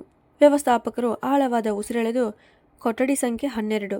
ಆದರೆ ಈಗ ಅನ್ನುವಷ್ಟರಲ್ಲಿ ವಿಕ್ರಮ್ ಅವರ ಮಾತನ್ನು ಪೂರ್ಣವಾಗಿ ಕೇಳದೆ ವೇಗವಾಗಿ ಮುಂದೆ ನಡೆದು ಹೋದನು. ಅವನ ಹೃದಯ ತುಂಬ ವೇಗವಾಗಿ ಬಡಿಯುತ್ತಿತ್ತು. ಮನಸ್ಸಿನಲ್ಲಿ ಒಂದು ವಿಚಿತ್ರ ಭಯ ಮೂಡಿತು. ಅವನು ಕೊಠಡಿಯ ಬಾಗಿಲಿಗೆ ತಲುಪಿದಾಗ ಬಾಗಿಲು ತೆರೆದೇ ಇದ್ದಿತು. ಆದರೆ ಒಳಗಿನ ದೃಶ್ಯ ನೋಡಿ ಅವನ ಕಾಲುಗಳು ಅಲ್ಲೇ ನಿಂತು ಹೋದವು. ಕೊಠಡಿ ಸಂಪೂರ್ಣ ಖಾಲಿಯಾಗಿತ್ತು. ಹಾಸಿಗೆಯ ಮೇಲೆ ಸ್ವಚ್ಛವಾದ ಚಾದರ್ ಹಾಸಲಾಗಿತ್ತು. ಅದರ ಮೇಲೆ ಒಂದು ಬಿಳಿ ಲಕೋಟೆ ಇದ್ದಿತು. ಲಕೋಟೆಯ ಮೇಲೆ ಲಕ್ಷ್ಮೀದೇವಿಯರ ಫೋಟೋ ಇಡಲಾಗಿತ್ತು. ಅಲ್ಲಿ ಯಾರೂ ಇರಲಿಲ್ಲ. ವಿಕ್ರಮ್ನ ಕಂಠದಲ್ಲಿ ಏನೋ ಸಿಕ್ಕಿಕೊಂಡಂತೆ ಆಯಿತು. ಅವನು ತಿರುಗಿ ನರ್ಸ್ಗೆ ಕರೆದನು. ಆಗ ಒಬ್ಬ ವೃದ್ಧ ಆಯ ಅಲ್ಲಿಗೆ ಬಂದಳು. ಅವಳು ವಿಕ್ರಮ್ನನ್ನು ಗುರುತಿಸಿದಳು. ಅವಳು ಕೋಪ ಮತ್ತು ದುಃಖದಿಂದ ಅವನತ್ತ ನೋಡಿ, ಈಗ ಬಂದೆಯಾ? ಅವಳು ಈಗಾಗಲೇ ಹೋಗಿಬಿಟ್ಟಿದ್ದಾಳೆ ಅಂತ ಹೇಳಿದಳು. ಈ ಮಾತು ಕೇಳುತ್ತಿದ್ದಂತೆ ವಿಕ್ರಮ್ ತಲೆ ಮೇಲೆ ಮಿಂಚು ಬಿದ್ದಂತೆ ಆಯಿತು. ಅವನು ನಡುಗುವ ಧ್ವನಿಯಲ್ಲಿ, ಇದರ ಅರ್ಥ ಏನು? ಅಮ್ಮ ಎಲ್ಲಿದ್ದಾರೆ ಅಂತ ಕೇಳಿದನು. ಆಯಾ ಹಾಸಿಗೆಯ ಕಡೆ ತೋರಿಸಿ, ಅವರು ಬಹಳ ದಿನಗಳಿಂದ ನಿಮ್ಮನ್ನು ಕಾಯುತ್ತಾ ಕಾಯುತ್ತಾ ಸತ್ತು ಹೋಗುವಂತೆ ಆಯಿತು. ಕೊನೆಗೆ ಅವರು ಈ ಸ್ಥಳವನ್ನೇ ಬಿಟ್ಟು ಹೋದರು. ಆದರೆ ಹೋಗುವ ಮೊದಲು ನಿಮಗಾಗಿ ಈ ಪತ್ರ ಮತ್ತು ಈ ಫೋಟೋವನ್ನು ಬಿಟ್ಟು ಹೋದರು. ಅವರು ಹೋಗುವಾಗ ನನ್ನ ಮಗ ವಿಕ್ರಮ್ ಬಂದರೆ ಇದನ್ನು ಅವನಿಗೆ ಕೊಡಿ ಎಂದು ಹೇಳಿದರು ಅಂದರು. ವಿಕ್ರಮ್ ನಡುಗುವ ಕೈಗಳಿಂದ ಆ ಲಕೋಟೆಯನ್ನು ತೆಗೆದುಕೊಂಡನು. ಅದು ಅವನ ತಂದೆ ಶಂಕರ್ ಪ್ರಸಾದ್ ಅವರು ಸಾಯುವ ಮೊದಲು ಬರೆದ ಪತ್ರವಾಗಿತ್ತು. ಅವರು ಅದನ್ನು ಲಕ್ಷ್ಮೀದೇವಿಯವರಿಗೆ ನೀಡಿ ಸಮಯ ಬಂದಾಗ ಮಕ್ಕಳಿಗೆ ಕೊಡು ಎಂದು ಹೇಳಿದ್ದರು. ಲಕ್ಷ್ಮೀದೇವಿಯವರು ಈ ಪತ್ರವನ್ನು ಯಾವತ್ತೂ ತಮ್ಮ ಹೃದಯಕ್ಕೆ ಹತ್ತಿರವಾಗಿ ಇಟ್ಟುಕೊಂಡಿದ್ದರು. ಈಗ ಅದು ವಿಕ್ರಮ್ ಕೈಗಳಲ್ಲಿ ಇದ್ದಿತು. ಆ ಚಿಕ್ಕ ಕಾಗದದ ತುಂಡಿನೊಳಗೆ ಅವನ ಜೀವನದ ಅತ್ಯಂತ ಭಯಾನಕ ಸತ್ಯ ಬರೆಯಲಾಗಿದೆ ಎಂಬುದು ಅವನಿಗೆ ಇನ್ನೂ ಗೊತ್ತಿರಲಿಲ್ಲ. ಅದು ವಿಕ್ರಮ್ನ ಸಂಪೂರ್ಣ ಜೀವನವನ್ನೇ ಚೂರಾಗಿಸುವಂತಹ ಸತ್ಯವಾಗಿತ್ತು. ವಿಕ್ರಮ್ ಅದೇ ಹಾಸಿಗೆಯ ಅಂಚಿನಲ್ಲಿ ಕುಳಿತನು ಮತ್ತು ಲಕೋಟೆಯನ್ನು ತೆರೆದನು. ಅವನ ಕೈಗಳು ಭಾರಿಯಾಗಿ ನಡುಗುತ್ತಿದ್ದವು. ಕಣ್ಣುಗಳಿಂದ ನಿರಂತರವಾಗಿ ಕಣ್ಣೀರು ಹರಿಯುತ್ತಿತ್ತು. ಪತ್ರದ ಮೊದಲ ಸಾಲನ್ನು ಓದಿದ ಕ್ಷಣದಲ್ಲಿಯೇ ಅವನ ಕಾಲಿನ ಕೆಳಗಿದ್ದ ನೆಲವೇ ಜಾರಿದಂತೆ ಆಯಿತು. ಅವನ ಕಣ್ಣುಗಳು ತಂದೆಯ ಕೈಯಿಂದ ಬರೆಯಲ್ಪಟ್ಟಿದ್ದ ಆ ಪದಗಳ ಮೇಲೆ ನೆಟ್ಟಿಗೆ ನಿಂತುಕೊಂಡವು. ಪತ್ರವನ್ನು ಓದುತ್ತಾ ಹೋಗುತ್ತಿದ್ದಂತೆ ಅವನ ದೇಹದಿಂದ ಜೀವವೇ ಹೊರಟು ಹೋಗುತ್ತಿರುವಂತೆ ಅನುಭವ ಆಗತೊಡಗಿತು. ಪ್ರತಿ ಸಾಲು ಮುಂದಕ್ಕೆ ಓದಿದಂತೆ ಅವನ ಮುಖದ ಬಣ್ಣ ಮಾಯವಾಗುತ್ತಿತ್ತು. ಆತಂಕದಿಂದ ಅವನ ನೆತ್ತಿಯ ಮೇಲೆ ಬೆವರಿನ ಹನಿಗಳು ಮೂಡತೊಡಗಿದವು. ಅವು ಕಣ್ಣೀರು ಆಗಿರಲಿಲ್ಲ. ಕರಗಿದ ಸೀಸೆಯಂತೆ ಅವನ ಕಿವಿಗಳೊಳಗೆ ಸುರಿಯುತ್ತಿರುವ ನೋವು ಆಗಿತ್ತು. ಪೂರ್ಣ ಪತ್ರ ಓದಿ ಮುಗಿಸಿದ ನಂತರವೂ ಅವನಿಗೆ ಈ ಕಾಗದದಿಂದ ಕಣ್ಣುಗಳನ್ನು ಎತ್ತುವ ಧೈರ್ಯವೇ ಇರಲಿಲ್ಲ. ಏಕೆಂದರೆ ತಲೆ ಎತ್ತಿದರೆ ಆ ಜಗತ್ತೇ ಅವನನ್ನು ನುಂಗಿಬಿಡುತ್ತದೆ ಎಂಬ ಭಯ ಅವನಿಗೆ ಉಂಟಾಗಿತ್ತು. ಅವನು ಸಂಪೂರ್ಣವಾಗಿ ಬೆಚ್ಚಿಬಿದ್ದನು. ಕಲ್ಲಿನ ಪ್ರತಿಮೆಯಂತೆ ನಿಶ್ಚಲವಾಗಿ ಕುಳಿತಿದ್ದನು. ಅವನ ಮನಸ್ಸಿನಲ್ಲಿ ಆಳವಾದ ಮೌನ ಆವರಿಸಿತ್ತು. ಗಡಿಯಾರದ ಟಿಕ್ ಟಿಕ್ ಶಬ್ದವು ನಿಧಾನವಾದಂತೆ ಅನುಭವವಾಯಿತು. ಹೊರಗಿನಿಂದ ನರ್ಸ್ಗಳ ಧ್ವನಿ ಕೇಳುತ್ತಿತ್ತು. ರಸ್ತೆಯಲ್ಲಿ ಹೋಗುವ ವಾಹನಗಳ ಶಬ್ದವೂ ಕೇಳುತ್ತಿತ್ತು. ಆದರೆ ಅವನ ಮನಸ್ಸಿನೊಳಗೆ ನಡೆಯುತ್ತಿದ್ದ ಚಂಡಮಾರುತ ಅವನ ಆತ್ಮದ ಮೇಲೆ ಹೊಡೆತ ನೀಡುತ್ತಿತ್ತು. ಆ ಪತ್ರದಲ್ಲಿದ್ದ ಬಹಿರಂಗ ಸತ್ಯಗಳು ಪ್ರಳಯಕ್ಕಿಂತ ಕಡಿಮೆ ಇರಲಿಲ್ಲ. ವರ್ಷಗಳ ಕಾಲ ಅವರ ಮನೆಯ ಅಡಿಪಾಯದಲ್ಲಿ ಹೂತು ಹಾಕಿದ್ದ ಸತ್ಯ ಇಂದು ಸ್ಫೋಟದಂತೆ ಹೊರಬಂದಿತ್ತು. ತಾನು ಈ ಮನೆಯ ವಾರಸುದಾರ ಮತ್ತು ದೊಡ್ಡವನು ಎಂದುಕೊಂಡಿದ್ದ ಅವನ ಅಹಂಕಾರ ಸಂಪೂರ್ಣವಾಗಿ ಮುರಿದು ಹೋಯಿತು. ಕೆಲವು ಕ್ಷಣಗಳವರೆಗೆ ಅವನಿಗೆ ಏನು ಮಾಡಬೇಕು ಎಂಬುದು ಅರ್ಥವಾಗಲಿಲ್ಲ. ಅವನ ಕೈಕಾಲುಗಳು ತಣ್ಣಗಾಗಿದ್ದವು. ಹೃದಯದ ಬಡಿತ ಅಷ್ಟು ವೇಗವಾಗಿತ್ತು. ಈಗಲೇ ಎದೆ ಚೀರಿಕೊಂಡು ಹೊರಬರುತ್ತದೇನೋ ಅನಿಸಿತು. ಪಶ್ಚಾತ್ತಾಪ, ಲಜ್ಜೆ ಮತ್ತು ಭಯ, ಈ ಮೂರೂ ಭಾವನೆಗಳು ಅವನನ್ನು ಸಂಪೂರ್ಣವಾಗಿ ಹಿಡಿದುಕೊಂಡಿದ್ದವು. ನಾವು ಇಷ್ಟು ವರ್ಷ ಎಷ್ಟು ದೊಡ್ಡ ಮೋಸದಲ್ಲಿ ಬದುಕಿದ್ದೆವು. ನಾವು ತಳ್ಳಿ ಹಾಕಿದವಳು ವಾಸ್ತವದಲ್ಲಿ ನಮ್ಮ ಜೀವನವನ್ನು ಕಾಪಾಡುತ್ತಿದ್ದವಳಾಗಿದ್ದಳು ಅಂತ ಅವನು ಯೋಚಿಸುತ್ತಿದ್ದನು. ಅವನ ಕಣ್ಣೆದುರು ತನ್ನ ತಾಯಿಯ ಮುಖ ತೇಲತೊಡಗಿತು. ವೃದ್ಧಾಶ್ರಮದಲ್ಲಿ ಅವರನ್ನು ಬಿಟ್ಟು ಬಂದಾಗ ಕೊನೆಯದಾಗಿ ನೋಡಿದ ಆ ಮುಖ, ಎಷ್ಟು ಅಸಹಾಯಕತೆ ಅವರ ಕಣ್ಣಿನಲ್ಲಿ ಇತ್ತು. ಇಂದು ಅವನ ಹೃದಯದಲ್ಲಿದ್ದ ಅಸಹಾಯಕತೆ ಅದಕ್ಕಿಂತಲೂ ಹೆಚ್ಚಿನದಾಗಿತ್ತು. ಹಠಾತ್ತನೆ ಅವನು ಬೆಚ್ಚಿ ಬಿದ್ದಂತೆ ಆಯಿತು. ಯಾರೋ ಅವನನ್ನು ನಿದ್ರೆಯಿಂದ ಎಬ್ಬಿಸಿದಂತೆ. ಅವನಿಗೆ ನೆನಪಾಯಿತು, ತನ್ನ ಇಬ್ಬರು ಸಹೋದರರು ಅರ್ಜುನ್ ಮತ್ತು ಕಿರಣ್ ಇನ್ನೂ ಈ ಸತ್ಯದಿಂದ ಅಜ್ಞಾತದಲ್ಲಿದ್ದಾರೆ. ಈ ಭಯಾನಕ ಸತ್ಯ ತನ್ನಲ್ಲಿಯೇ ಉಳಿಯಬಾರದು ಎಂದು ಅವನಿಗೆ ಅನಿಸಿತು. ಅವನು ತಕ್ಷಣ ಎದ್ದು ನಿಂತನು. ಅವನು ಎದ್ದು ನಿಲ್ಲುವ ವೇಗದಲ್ಲಿ ಕುರ್ಚಿಯೇ ಹಿಂದೆ ಬಿದ್ದಿತು. ಅಲ್ಲಿ ಇದ್ದ ನರ್ಸ್ಗಳು ಮತ್ತು ಸಿಬ್ಬಂದಿ ಅವನನ್ನು ಆಶ್ಚರ್ಯದಿಂದ ನೋಡುತ್ತಿದ್ದರು. ಇದೀಗ ಅಳುತ್ತಿದ್ದವನು ಈಗ ಹಠಾತ್ ಓಡುತ್ತಿರುವುದನ್ನು ನೋಡಿ ಯಾರಿಗೂ ಏನಾಗಿದೆ ಎಂಬುದು ಅರ್ಥವಾಗಲಿಲ್ಲ. ಆದರೆ ಅವನಿಗೆ ಯಾರ ಮೇಲೆಯೂ ಗಮನ ಇರಲಿಲ್ಲ. ಅವನು ಹುಚ್ಚನಂತೆ ಕೊಠಡಿಯಿಂದ ಹೊರಗೆ ಓಡಿದನು. ಅವನ ಕೈಯಲ್ಲಿ ಆ ಪತ್ರ ಇತ್ತು, ಅವನ ಜೀವನದ ಅತ್ಯಂತ ಅಮೂಲ್ಯವಾದ ಖಜಾನೆ. ಅವನು ಕಾರಿಡಾರ್ನಲ್ಲಿ ಓಡುತ್ತಾ ಪಾರ್ಕಿಂಗ್ ಕಡೆಗೆ ಹೋದನು. ಕಣ್ಣುಗಳಿಂದ ಕಣ್ಣೀರು ನಿರಂತರವಾಗಿ ಹರಿಯುತ್ತಿತ್ತು. ಅವನು ಪದೇ ಪದೇ ತನ್ನ ಎದೆಯ ಮೇಲೆ ಕೈಯಿಂದ ಹೊಡೆಯುತ್ತಾ ಒಳಗಿನ ನೋವನ್ನು ಕಡಿಮೆ ಮಾಡಲು ಪ್ರಯತ್ನಿಸುತ್ತಿದ್ದನು. ನಡುಗುವ ಕೈಗಳಿಂದ ಕಾರಿನ ಬಾಗಿಲು ತೆರೆದು ಕಾರನ್ನು ಸ್ಟಾರ್ಟ್ ಮಾಡಿದನು. ಅವನು ಹೇಗೆ ಕಾರು ಓಡಿಸುತ್ತಿದ್ದಾನೆ ಎಂಬುದೇ ಅವನಿಗೆ ತಿಳಿಯಲಿಲ್ಲ. ರಸ್ತೆಯಲ್ಲಿ ಟ್ರಾಫಿಕ್ ಶಬ್ದ ತುಂಬಿತ್ತು. ಆದರೆ ಅವನ ಕಿವಿಗಳಲ್ಲಿ ಕೇಳಿಸುತ್ತಿದ್ದುದು ಆ ಪತ್ರದ ಪದಗಳೇ ಆಗಿದ್ದವು. ಅವನು ಸಾಧ್ಯವಾದಷ್ಟು ಬೇಗ ಮನೆಗೆ ತಲುಪಬೇಕು ಎಂದುಕೊಂಡನು. ತನ್ನ ಸಹೋದರನನ್ನು ಹಿಡಿದು ಈ ಸತ್ಯವನ್ನು ಹೇಳಬೇಕು ಎಂದುಕೊಂಡನು. ನಾವು ನಮ್ಮ ಸ್ವರ್ಗವನ್ನೇ ನರಕವಾಗಿಸಿದ್ದೇವೆ ಎಂಬ ಭಾವನೆ ಅವನನ್ನು ಕಾಡುತ್ತಿತ್ತು. ಅವನಿಗೆ ಈಗಲೇ ಹಾರಿ ಬಂದು ಮನೆ ತಲುಪಬೇಕು ಎಂಬ ಆತುರ. ಅವನ ಮನಸ್ಸಿನೊಳಗಿನ ಜ್ವಾಲೆ ತನ್ನ ಪರಾಕಾಷ್ಠೆಗೆ ತಲುಪಿತ್ತು. ಯಾವುದೇ ಬೆಲೆ ತೆತ್ತಾದರೂ ಈ ಸತ್ಯವನ್ನು ತಮ್ಮ ಸಹೋದರಗೆ ಹೇಳಬೇಕೆಂದು ನಿರ್ಧರಿಸಿದ್ದನು. ಇನ್ನು ಆ ರಹಸ್ಯವನ್ನು ತನ್ನ ಮನಸ್ಸಿನೊಳಗೆ ಹಿಡಿದುಕೊಂಡಿದ್ದರೂ ಈ ಸತ್ಯ ಹೊರಬಂದಾಗ ಲಕ್ಷ್ಮೀ ಸದನ, ಮನೆಯ ಗೋಡೆಗಳೇ ನಡುಗುತ್ತವೆ ಅಂತ ಅವನೊಳಗಿನ ಚಂಡಮಾರುತ ಹೇಳುತ್ತಿತ್ತು. ಇನ್ನೊಂದೆಡೆ ನಗರದ ಗದ್ದಲದಿಂದ ದೂರವಾದ ಶಾಂತ ಪ್ರದೇಶದಲ್ಲಿ ಒಂದು ಚಿಕ್ಕದಾದರೂ ತುಂಬ ಸುಂದರವಾದ ಮನೆ ಇದ್ದಿತು. ಆ ಮನೆಯ ಬಗ್ಗೆ ಈ ಜಗತ್ತಿಗೆ ಅಲ್ಲ, ಶಂಕರ್ ಪ್ರಸಾದ್ ಅವರ ಮಕ್ಕಳಿಗೂ ಸಹ ತಿಳಿದಿರಲಿಲ್ಲ. ಆ ಮನೆಯ ಒಂದು ಆರಾಮದಾಯಕ ಕೊಠಡಿಯಲ್ಲಿ ಲಕ್ಷ್ಮೀದೇವಿಯವರು ಹಾಸಿಗೆಯ ಮೇಲೆ ತಲೆ ಹಚ್ಚಿಕೊಂಡು ಕುಳಿತಿದ್ದರು. ಒಬ್ಬ ಯುವ ಸೇವಕಿ ಅವರಿಗೆ ಚಮಚದಿಂದ ಸೂಪ್ ಕೊಡುತ್ತಿದ್ದಳು. ಲಕ್ಷ್ಮೀದೇವಿಯವರ ಮುಖ ಬಹಳ ಬಿಳಿಚಿಕೊಂಡಿತ್ತು ಮತ್ತು ಈಗ ಅವರ ಕಣ್ಣುಗಳ ಕೆಳಗೆ ಆಳವಾದ ಕಪ್ಪು ವಲಯಗಳು ಕಾಣಿಸುತ್ತಿದ್ದವು. ಅವರು ದೈಹಿಕವಾಗಿ ತುಂಬಾ ದುರ್ಬಲರಾಗಿದ್ದರು. ಅವರ ಕೈಗಳು ನಡುಗುತ್ತಿದ್ದವು ಮತ್ತು ಬಾಯಿ ತೆರೆಯುವುದು ಕಷ್ಟವಾಗುತ್ತಿತ್ತು. ಮಾಲತಿ ಬಹಳ ಪ್ರೀತಿಯಿಂದ ಮತ್ತು ಜಾಗರೂಕತೆಯಿಂದ ಅವರಿಗೆ ಆಹಾರ ಕೊಡುತ್ತಿದ್ದಳು. ಜೊತೆಗೆ ಧೈರ್ಯ ಕೂಡ ಹೇಳುತ್ತಿದ್ದಳು. ಅಮ್ಮವರೇ, ಧೈರ್ಯವಿಟ್ಟುಕೊಳ್ಳಿ, ನೀವಿನ್ನೂ ಔಷಧಿಯನ್ನು ತೆಗೆದುಕೊಳ್ಳಬೇಕು ಅಂತ. ಆದರೆ ಲಕ್ಷ್ಮೀದೇವಿಯವರ ಕಣ್ಣುಗಳು ತೆರೆದ ಕಿಟಕಿಯಿಂದ ಹೊರಗಿನ ಆಕಾಶದತ್ತ ನೋಡುತ್ತಿದ್ದವು. ಅಲ್ಲಿ ಮೋಡಗಳು ಕತ್ತಲಾಗಿ ಸೇರುತ್ತಿದ್ದವು. ಅವರ ಜೀವನದಂತೆಯೇ ವೃದ್ಧಾಶ್ರಮದಲ್ಲಿ ಇರುವ ಅವರ ಉದ್ದೇಶ ಈಗ ಪೂರ್ಣಗೊಂಡಿತ್ತು. ಸರಿಯಾಗಿ ಹೇಳಬೇಕೆಂದರೆ ಅವರ ನಿರೀಕ್ಷೆಯ ಕೊನೆಯ ದೀಪವು ಈಗ ಆರಿಹೋಗಿತ್ತು. ವಾಸ್ತವವಾಗಿ ಲಕ್ಷ್ಮೀದೇವಿಯವರು ವೃದ್ಧಾಶ್ರಮದಿಂದ ಈ ರಹಸ್ಯ ಮನೆಗೆ ಬಂದಿರುವುದು ಆಕಸ್ಮಿಕ ನಿರ್ಧಾರವಾಗಿರಲಿಲ್ಲ. ಅದು ಕೇವಲ ಸಂಯೋಗವೂ ಆಗಿರಲಿಲ್ಲ. ಅದರ ಹಿಂದೆ ಆಳವಾದ ನೋವು ಮತ್ತು ಮುರಿದ ಮನಸ್ಸು ಇದ್ದಿತು. ಆ ದಿನ ಬೆಳಗ್ಗೆ ವೃದ್ಧಾಶ್ರಮದ ಕಚೇರಿಗೆ ಲಕ್ಷ್ಮೀದೇವಿಯವರ ವಕೀಲರಿಂದ ಒಂದು ಫೋನ್ ಬಂದಿತ್ತು. ಆ ವಕೀಲರು ಶಂಕರ್ ಪ್ರಸಾದ್ ಅವರ ಬಹಳ ಹಳೆಯ ಹಾಗೂ ನಿಷ್ಠಾವಂತ ಸ್ನೇಹಿತರಾಗಿದ್ದರು. ಅವರಿಗೆ ಎಲ್ಲ ಪರಿಸ್ಥಿತಿಗಳ ಬಗ್ಗೆ ತಿಳಿದಿತ್ತು. ಅವರು ಲಕ್ಷ್ಮೀದೇವಿಯವರ ಜೊತೆ ಮಾತನಾಡಿದರು ಮತ್ತು ತುಂಬ ದುಃಖದಿಂದ, ಅತ್ತಿಗೆಯವರೇ, ನನಗೆ ಈಗಷ್ಟೇ ವಿಕ್ರಮ್ನಿಂದ ಫೋನ್ ಬಂದಿತ್ತು. ಮಕ್ಕಳಲ್ಲಿ ಒಬ್ಬನು ಆ ಹಳೆಯ ಆಸ್ತಿಯ ದಾಖಲೆಗಳನ್ನು ಕೇಳುತ್ತಿದ್ದಾನೆ. ನಾನು ಅವನಿಗೆ ಹೇಳಿದೆ ಅದಕ್ಕೆ ನಿಮ್ಮ ಸಹಿ ಬೇಕು ಅಂತ. ಆದ್ದರಿಂದ ಅವನು ಇಂದು ನಿಮ್ಮನ್ನು ನೋಡಲು ವೃದ್ಧಾಶ್ರಮಕ್ಕೆ ಬರುತ್ತಿದ್ದಾನೆ. ಆದರೆ ದುಃಖದ ವಿಷಯವೇನೆಂದರೆ ಅವನು ನಿಮ್ಮ ಆರೋಗ್ಯ ಕೇಳಲು ಬರುತ್ತಿಲ್ಲ. ನಿಮ್ಮನ್ನು ಮನೆಗೆ ಕರೆದುಕೊಂಡು ಹೋಗಲು ಕೂಡ ಬರುತ್ತಿಲ್ಲ. ಅವನು ಕೇವಲ ನಿಮ್ಮ ಸಹಿ ಪಡೆಯಲು ಬರುತ್ತಿದ್ದಾನೆ, ಆ ಆಸ್ತಿಯನ್ನು ಮಾರಲು ಅಂತ ಹೇಳಿದರು. ಈ ಮಾತು ಕೇಳುತ್ತಿದ್ದಂತೆಯೇ ಲಕ್ಷ್ಮೀದೇವಿಯವರ ಕೈಯಿಂದ ಫೋನ್ ಕೆಳಗೆ ಬೀಳುವಂತಾಯಿತು. ಅವರ ಹೃದಯದ ಯಾವುದೋ ಒಂದು ಮೂಲೆಯಲ್ಲಿ ಇನ್ನೂ ಒಂದು ಚಿಕ್ಕ ಆಶೆ ಉಳಿದಿತ್ತು. ಬಹುಶಃ ನನ್ನ ಮಕ್ಕಳು ನನ್ನನ್ನು ನೆನಪಿಸಿಕೊಂಡು ಬರುತ್ತಾರೆ. ಬಹುಶಃ ಅವರಿಗೆ ತಮ್ಮ ತಪ್ಪಿನ ಅರಿವು ಆಗುತ್ತದೆ. ಬಹುಶಃ ಅವರು ನನ್ನನ್ನು ಮನೆಗೆ ಕರೆದುಕೊಂಡು ಹೋಗುತ್ತಾರೆ ಅಂತ. ಈ ಆಸೆಯಲ್ಲಿಯೇ ಅವರು ತಮ್ಮ ಎಲ್ಲ ನೋವು ಮತ್ತು ಏಕಾಂತವನ್ನು ಸಹಿಸಿಕೊಂಡಿದ್ದರು. ತಮ್ಮ ಆಸ್ತಿಯ ದುರಾಸೆ ಮತ್ತು ಸಂಬಂಧಕ್ಕಿಂತ ದೊಡ್ಡದಾಗಬಾರದು ಎಂದು ಅವರು ಬಯಸುತ್ತಿದ್ದರು. ಆದರೆ ವಕೀಲರ ಮಾತು ಅವರ ಈ ಭ್ರಮೆಯನ್ನು ಒಡೆದು ಹಾಕಿತು. ಈಗ ಅವರಿಗೆ ಸ್ಪಷ್ಟವಾಗಿ ತಿಳಿದುಬಿಟ್ಟಿತ್ತು, ತಮ್ಮ ಮಕ್ಕಳ ಹೃದಯಗಳು ಸಂಪೂರ್ಣವಾಗಿ ಕಠಿಣವಾಗಿ ಬಿಟ್ಟಿವೆ. ಅಲ್ಲಿ ತಾಯಿಗೆ ಯಾವ ಸ್ಥಳವೂ ಉಳಿದಿಲ್ಲ ಅಂತ. ಅದೇ ಕ್ಷಣದಲ್ಲಿ ಅವರು ನಿರ್ಧಾರ ಮಾಡಿದರು, ಸ್ವಾರ್ಥಕ್ಕಾಗಿ ಮಾತ್ರ ತಾಯಿಯ ಬಳಿಗೆ ಬರುವ ಮಕ್ಕಳ ಮುಖವನ್ನು ಕೂಡ ನೋಡಬಾರದು ಅಂತ. ಅವರು ವಕೀಲರಿಗೆ ಒಂದು ಕಾರನ್ನು ಕಳುಹಿಸಿ, ನಾನು ಈಗ ಇಲ್ಲಿ ಉಳಿಯುವುದಿಲ್ಲ ಅಂತ ಹೇಳಿದರು. ಕಾರು ಬರುವ ಮುಂಚೆ ಅವರು ತಮ್ಮ ಜೊತೆ ತಂದಿದ್ದ ಹಳೆಯ ಪೆಟ್ಟಿಗೆಯನ್ನು ತೆರೆದರು. ಅದರೊಳಗಿಂದ ಒಂದು ಮುಚ್ಚಿದ ಲಕೋಟೆಯನ್ನು ಹೊರತೆಗೆದರು. ಅದು ಶಂಕರ್ ಪ್ರಸಾದ್ ಅವರು ಸಾಯುವ ಮೊದಲು ಅವರಿಗೆ ನೀಡಿದ ಪತ್ರವಾಗಿತ್ತು. ಆ ಲಕೋಟೆಯನ್ನು ಅವರಿಗೆ ಶಂಕರ್ ಪ್ರಸಾದ್ ಸಾಹೇಬರು ಕೊಟ್ಟಿದ್ದರು. ಶಂಕರ್ ಪ್ರಸಾದ್ ಸಾಹೇಬರು ತುಂಬ ದೂರದೃಷ್ಟಿಯುಳ್ಳ ವ್ಯಕ್ತಿಯಾಗಿದ್ದರು. ತಮ್ಮ ಮಕ್ಕಳಲ್ಲಿ ಲೋಭದ ಸ್ವಭಾವವಿದೆ ಎಂಬುದು ಅವರಿಗೆ ಗೊತ್ತಿತ್ತು. ಸಾಯುವ ಕೆಲ ದಿನಗಳ ಮುಂಚೆ ಅವರು ಲಕ್ಷ್ಮೀದೇವಿಯವರಿಗೆ, ಲಕ್ಷ್ಮಿ, ನನಗೆ ಗೊತ್ತು, ನೀನು ಮಕ್ಕಳನ್ನು ನಿನ್ನ ಪ್ರಾಣಕ್ಕಿಂತ ಹೆಚ್ಚು ಪ್ರೀತಿಸುತ್ತೀಯೇ ಅಂತ. ಆದರೆ ನನಗೆ ಭಯ ಇದೆ. ನಾನು ಇಲ್ಲದ ನಂತರ ಇದೇ ಮಕ್ಕಳು ನಿನ್ನನ್ನು ಕಾಡಬಹುದು.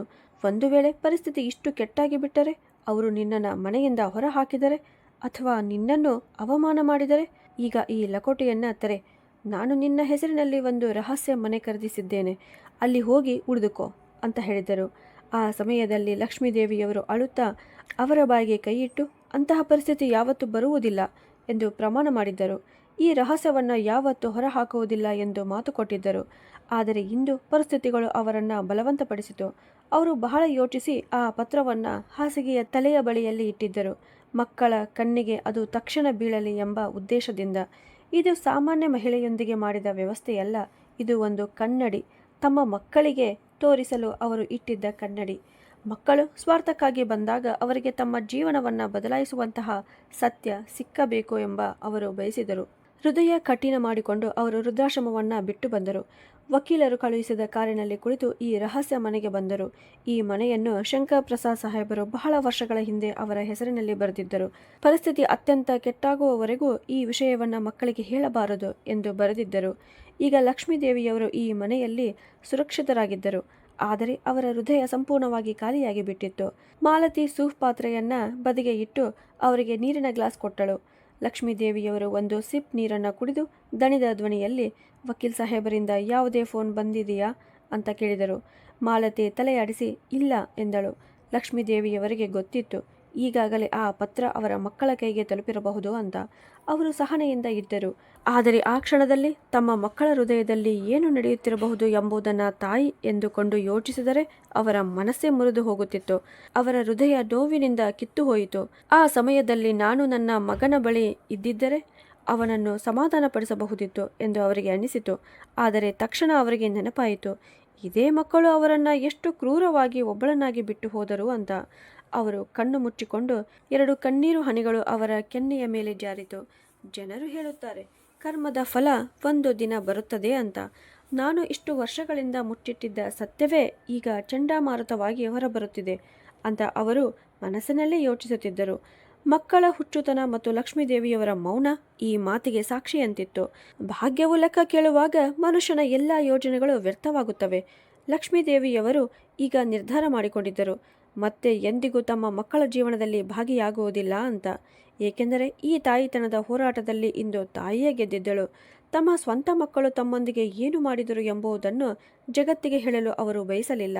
ಆದರೆ ಇನ್ನಷ್ಟು ಅವಮಾನವನ್ನು ಸಹಿಸುವುದಕ್ಕೂ ಸಿದ್ಧರಾಗಿರಲಿಲ್ಲ. ಆದ್ದರಿಂದ ಅವರು ತಮ್ಮನ್ನೇ ಸಂಪೂರ್ಣವಾಗಿ ದೂರವಿಟ್ಟುಕೊಂಡಿದ್ದರು. ಕಾರು ಗಾಳಿಯನ್ನ ಚೀರಿಕೊಂಡು ನಗರ ಶಬ್ದವನ್ನು ಹಿಂದೆ ಬಿಟ್ಟು ಮನೆ ಕಡೆಗೆ ಸಾಗುತ್ತಿತ್ತು. ವಿಕ್ರಮ್ ಮನಸ್ಸು ಸಂಪೂರ್ಣ ಖಾಲಿಯಾಗಿತ್ತು. ಅವನ ಮನಸ್ಸಿನಲ್ಲಿ ಒಂದೇ ಪ್ರಶ್ನೆ ಪದೇ ಪದೇ ಕೇಳಿಸುತ್ತಿತ್ತು, ಯಾವಾಗ ಮನೆ ತಲುಪುತ್ತೇನೆ? ಯಾವಾಗ ಆ ಕಾಗದವನ್ನು ತಮ್ಮ ಸಹೋದರರ ಮುಂದೆ ತೋರಿಸಿ, ಈಗ ಹೇಳಿ, ನಾವು ಏನು ಮಾಡಬೇಕು ಅಂತ ಕೇಳುತ್ತೇನೆ ಅಂತ.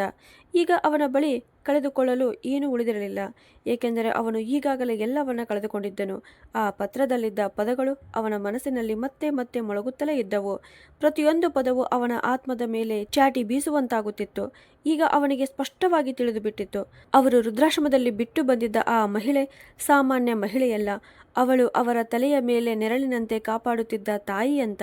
ಇಂದು ಆ ಸತ್ಯ ಸಂಪೂರ್ಣವಾಗಿ ಹೊರಬಂದಿತ್ತು. ಆದರೆ ಈ ಸತ್ಯವನ್ನು ಅವನು ತನ್ನ ಸಹೋದರರ ಮುಂದೆ ಹೇಳಬೇಕು ಎಂದು ನಿರ್ಧರಿಸಿದ್ದನು. ಅವನಿಗೆ ಹೇಗೆ ನೋವು ಆಗಿತ್ತೋ ಹಾಗೆಯೇ ಅವರಿಗೂ ಆಗಬೇಕು ಎಂದು ಅವನು ಬಯಸುತ್ತಿದ್ದನು. ತಾನು ಕುಡಿದಿದ್ದ ಆ ವಿಷದಂತಿರುವ ಸತ್ಯವನ್ನು ತಮ್ಮ ಸಹೋದರರಿಗೂ ಹೇಳಿ ಅವರು ಮಾಡಿದ ಅಪರಾಧದ ಭಾರವನ್ನು ಎಲ್ಲರೂ ಸೇರಿ ಹೊರುವಂತೆ ಮಾಡಲು ಅವನು ನಿರ್ಧರಿಸಿದ್ದನು. ಗಾಡಿ ಮನೆಯ ಗೇಟಿನ ಬಳಿ ತಲುಪಿತು. ವಾಚ್ಮನ್ ಗೇಟ್ ತೆರೆಯಲು ಸ್ವಲ್ಪ ತಡ ಮಾಡುತ್ತಿದ್ದಂತೆ ವಿಕ್ರಮ್ ಹಾರ್ನನ್ನು ನಿರಂತರವಾಗಿ ಒತ್ತುತ್ತಲೇ ಇದ್ದನು. ಅವನ ವರ್ತನೆ ನೋಡಿದರೆ ಇಂದು ಅವನು ಸಾಮಾನ್ಯ ಸ್ಥಿತಿಯಲ್ಲಿ ಇಲ್ಲ ಎಂಬುದು ಸ್ಪಷ್ಟವಾಗುತ್ತಿತ್ತು. ಗೇಟ್ ತೆರೆದ ಕೂಡಲೇ ಅವನು ಗಾಡಿಯನ್ನು ಒಳಗೆ ಜೋರಾಗಿ ಓಡಿಸಿದನು. ಟೈರ್ಗಳು ಕಿರುಚುವ ಶಬ್ದದೊಂದಿಗೆ ಪಾರ್ಕ್ನಲ್ಲಿ ಬ್ರೇಕ್ ಹಾಕಿದನು. ಮನೆಯೊಳಗೆ ಇದ್ದ ಪೂಜಾ ಮತ್ತು ನಂದಿತಾ ಕಿಟಕಿಯಿಂದ ಈ ದೃಶ್ಯವನ್ನು ನೋಡುತ್ತಿದ್ದರು. ಅವರಿಗೆ ಆಶ್ಚರ್ಯವಾಯಿತು. ವಿಕ್ರಮ್ಗೆ ಏನಾಯಿತು? ಅವನು ಬೆಳಗ್ಗೆ ತುಂಬ ಶಾಂತ ಮನಸ್ಸಿನಿಂದ ಹೋಗಿದ್ದನು, ಆದರೆ ಈಗ ಈ ಹುಚ್ಚುತನ ಏಕೆ ಅಂತ. ಗಾಡಿಯಿಂದ ಇಳಿದ ಕೂಡಲೇ ಅವನ ಹೆಜ್ಜೆಗಳು ಜಾರಿ ಹೋಗುತ್ತಿದ್ದವು. ಅವನ ಟೈ ಸಡಿಲವಾಗಿತ್ತು, ಮುಖ ಅಸ್ತವ್ಯಸ್ತವಾಗಿತ್ತು. ಅವನು ಕೂಗುತ್ತಾ ಮನೆಯೊಳಗೆ ನುಗ್ಗಿದನು. ಅರ್ಜುನ್, ಕಿರಣ್, ಎಲ್ಲರೂ ಹೊರಗೆ ಬನ್ನಿ. ಅವನು ಕಿರುಚುವ ಶಬ್ದಕ್ಕೆ ಮನೆ ಸಂಪೂರ್ಣವಾಗಿ ನಡುಗುದಂತಾಯಿತು. 3 ಜನ ಹೆಂಡತಿಯರು ಭಯದಿಂದ ತಮ್ಮ ಕೊಠಡಿಗಳಿಂದ ಹೊರಬಂದರು. ಅರ್ಜುನ್ ಮತ್ತು ಕಿರಣ್ ಕೂಡ ಗಾಬರಿಯಿಂದ ತಮ್ಮ ಕೊಠಡಿಗಳಿಂದ ಕೆಳಗೆ ಓಡಿ ಬಂದರು. ಬಹುಶಃ ದೊಡ್ಡ ಅಪಘಾತವಾಗಿರಬಹುದು ಅಥವಾ ಫ್ಯಾಕ್ಟರಿಯಲ್ಲಿ ಬೆಂಕಿ ಹಿಡಿದಿರಬಹುದು ಅಂತ ಅವರಿಗೆ ಅನಿಸಿತು. ಆದರೆ ಅವರಿಗೆ ಗೊತ್ತಿರಲಿಲ್ಲ, ಬೆಂಕಿ ಫ್ಯಾಕ್ಟರಿಯಲ್ಲಿ ಅಲ್ಲ, ಅವರ ಜೀವನದಲ್ಲೇ ಹೊತ್ತಿಕೊಂಡಿದೆ ಅಂತ. ಆ ಬೆಂಕಿ ಎಲ್ಲವನ್ನ ಸುಟ್ಟು ಬೂದಿ ಮಾಡಲಾಗಿತ್ತು. ಇನ್ನೊಂದು ಕಡೆ ಈ ಎಲ್ಲದರಿಂದ ಅಜ್ಞಾತವಾಗಿಯೇ ಶಾಂತವಾಗಿದ್ದ ಆ ರಹಸ್ಯ ಮನೆಯ ತೆರೆದ ಕೊಠಡಿಯಲ್ಲಿ ಲಕ್ಷ್ಮೀದೇವಿಯವರು ತಮ್ಮ ಆಲೋಚನೆಗಳ ಸಮುದ್ರದಲ್ಲಿ ಮುಳುಗಿದ್ದರು. ಕಿಟಕಿಯ ಹೊರಗೆ ಮಳೆ ಶುರುವಾಗಿತ್ತು. ಮಳೆಯ ಹನಿ ಹನಿ ಶಬ್ದ ವಾತಾವರಣವನ್ನು ಇನ್ನಷ್ಟು ದುಃಖಕರವಾಗಿಸಿತ್ತು. ನರ್ಸ್ ಅವರಿಗೆ ಔಷಧಿ ನೀಡಿ ಹೋಗಿದ್ದಳು. ಈಗ ಅವರು ಸಂಪೂರ್ಣವಾಗಿ ಒಬ್ಬರೇ ಇದ್ದರು. ಈ ಏಕಾಂತವೇ ಅವರನ್ನು ಹಳೆಯ ನೆನಪುಗಳ ಕಡೆಗೆ ಎಳೆದುಕೊಂಡಿತು. ಬಹಳ ಧೈರ್ಯದಿಂದ ತಮ್ಮ ಹೃದಯದಲ್ಲಿ ಮುಚ್ಚಿಟ್ಟಿದ್ದ ನೆನಪುಗಳು ಮತ್ತೆ ಕಣ್ಣ ಮುಂದೆ ಬಂದವು. ಒಂದು ಕಾಲದಲ್ಲಿ ಅವರು ಯುವತಿಯಾಗಿದ್ದರು. ಅವರಿಗೆ ಜಗತ್ತಿನ ಎಲ್ಲ ಸೌಕರ್ಯಗಳು ಇದ್ದವು.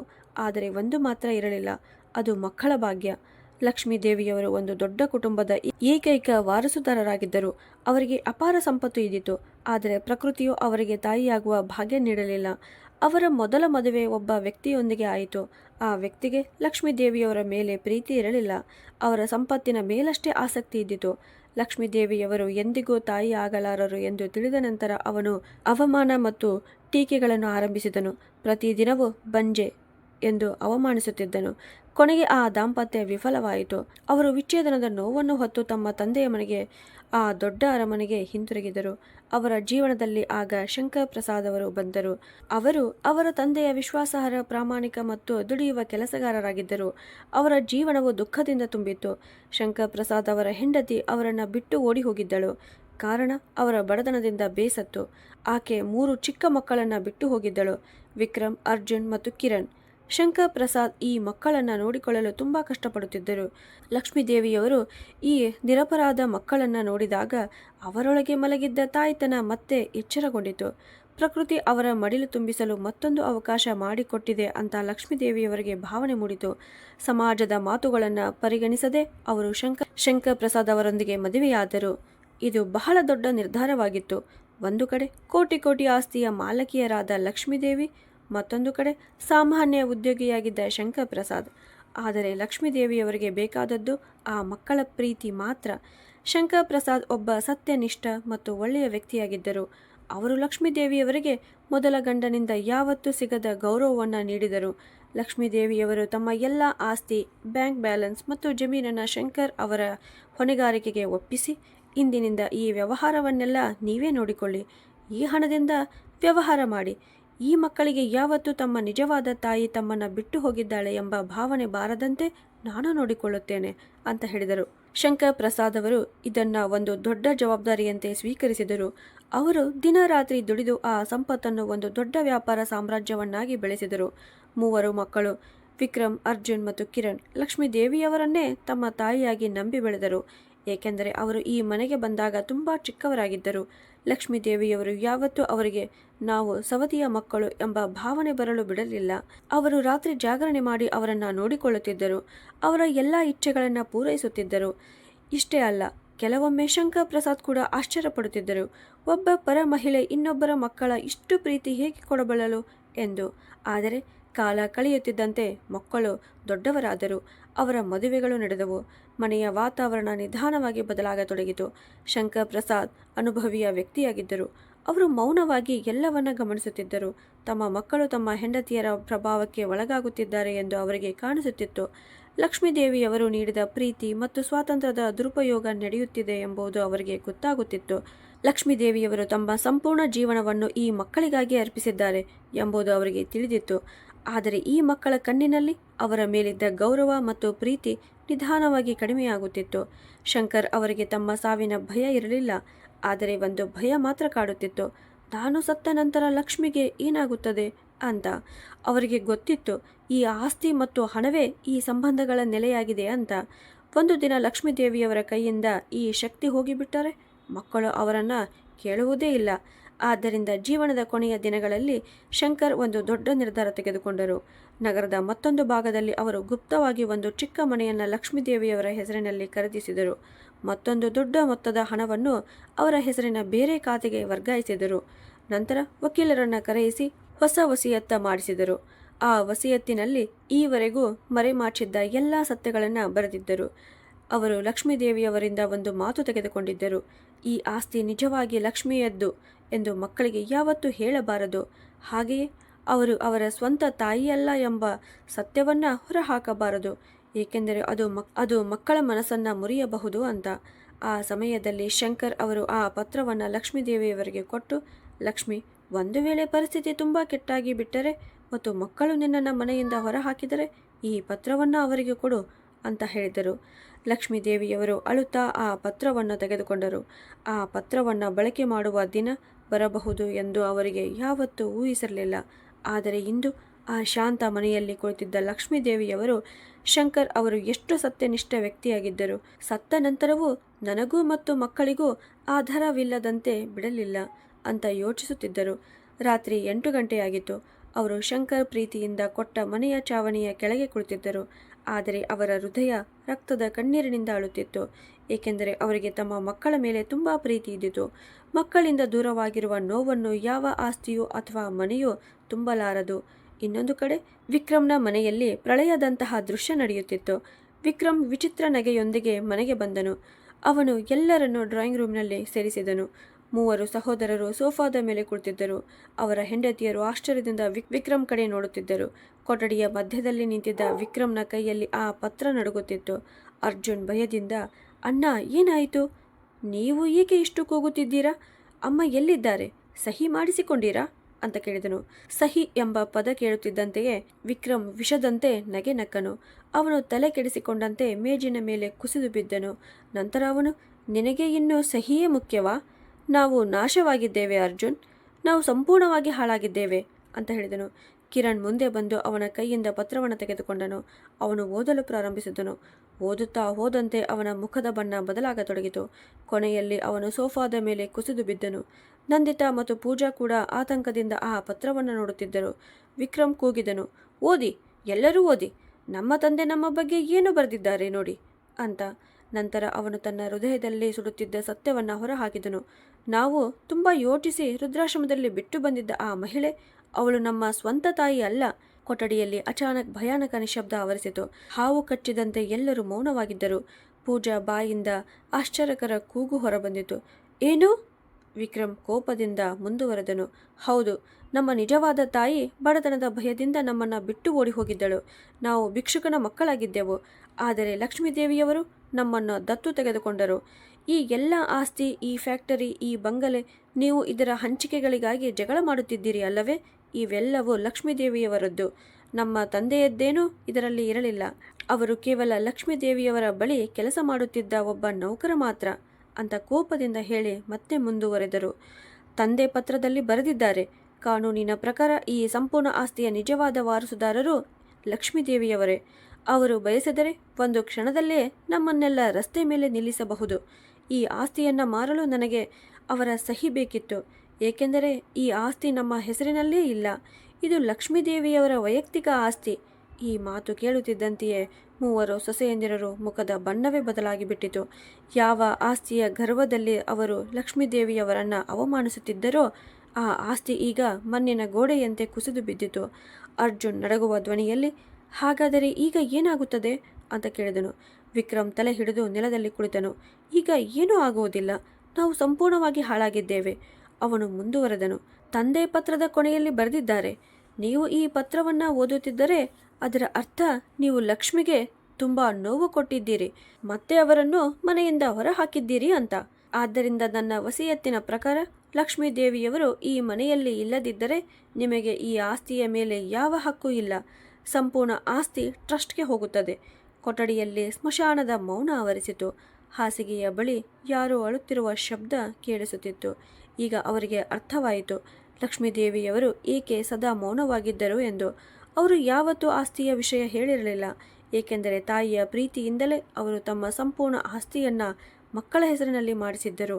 ಆದರೆ ಮಕ್ಕಳು ಅವರನ್ನೇ ತಳ್ಳಿಬಿಟ್ಟಾಗ ಅವರು ಸಹಜವಾಗಿಯೇ ಎಲ್ಲವನ್ನು ಹಿಂತೆಗೆದುಕೊಂಡಿದ್ದರು.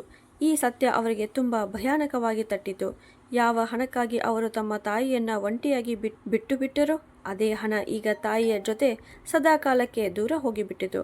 ಅಕಸ್ಮಾತ್ ವಿಕ್ರಮ್ ಎದ್ದು ನಿಂತು, ನಾವು ಅಮ್ಮನನ್ನು ಹುಡುಕಬೇಕು, ಅವರ ಬಳಿ ಕ್ಷಮೆ ಕೇಳಬೇಕು, ನಮ್ಮನ್ನು ಈಗ ಉಳಿಸಬಲ್ಲವರು ಅಂದರೆ ಅವರು ಮಾತ್ರ ಅಂತ ಹೇಳಿದನು. ಮೂವರು ಸಹೋದರರು ಹುಚ್ಚರಂತೆ ರುದ್ರಾಶ್ರಮದ ಕಡೆ ಓಡಿದರು. ಆದರೆ ಅಲ್ಲಿ ತಲುಪಿದಾಗ ತುಂಬ ತಡವಾಗಿ ಬಿಟ್ಟಿತು. ರುದ್ರಾಶ್ರಮದ ಅಧಿಕಾರಿಗಳು ತಂಪಾದ ಧ್ವನಿಯಲ್ಲಿ, ಅವರು ಇಲ್ಲಿಂದ ಹೋಗಿಬಿಟ್ಟಿದ್ದಾರೆ ಮತ್ತು ಯಾರಿಗೂ ಅವರ ಹೊಸ ವಿಳಾಸ ಹೇಳಬಾರದು ಎಂದು ಕಠಿಣವಾಗಿ ಹೇಳಿ ಹೋಗಿದ್ದಾರೆ ಅಂತ ಹೇಳಿದರು. ನಂತರ ಅವರು ವಕೀಲರನ್ನು ಭೇಟಿ ಮಾಡಲು ಹೋದರು. ಆದರೆ ವಕೀಲರು ಅವರನ್ನು ಭೇಟಿಯಾಗಲು ನಿರಾಕರಿಸಿ, ಅಮ್ಮರು ಈಗ ಯಾರನ್ನು ಭೇಟಿಯಾಗಲು ಬಯಸುವುದಿಲ್ಲ, ನನ್ನ ಮಕ್ಕಳು ಈಗ ನನ್ನ ಪಾಲಿಗೆ ಸತ್ತಂತೆ ಅಂತ ಅವರು ಹೇಳಿದ್ದಾರೆ ಅಂತ ಹೇಳಿದರು. ಈ ಮಾತು ಕೇಳುತ್ತಿದ್ದಂತೆಯೇ ವಿಕ್ರಮ್ ವಕೀಲರ ಕಚೇರಿ ಹೊರಗೆ ಮೊಣಕಾಲಿನ ಮೇಲೆ ಕುಸಿದು ಕುಳಿತನು. ಅವನು ಚಿಕ್ಕ ಮಗುವಿನಂತೆ ಜೋರಾಗಿ ಅತ್ತನು. ಅವನಿಗೆ ತನ್ನ ತಾಯಿಯ ಆ ಮೌನದ ಕಣ್ಣುಗಳು ನೆನಪಾದವು. ಅವಳನ್ನು ರುದ್ರಾಶ್ರಮದಲ್ಲಿ ಬಿಟ್ಟು ಬರುವಾಗ ಮತ್ತು ಒಂದು ಕ್ಷಣ ತಾನು ತಾಯಿಯ ಕೈಯನ್ನು ಜಟಕಿಸಿ ದೂರ ಮಾಡಿದ ಕ್ಷಣ. ಇಂದು ಆ ಕೈ ಅವನ ತಲೆಯ ಮೇಲೆ ಇರಲಿಲ್ಲ. ಅವನು ಈಗ ಬಿಸಿಲಿನ ನಡುವೆ ಸಂಪೂರ್ಣವಾಗಿ ಒಂಟಿಯಾಗಿದ್ದನು.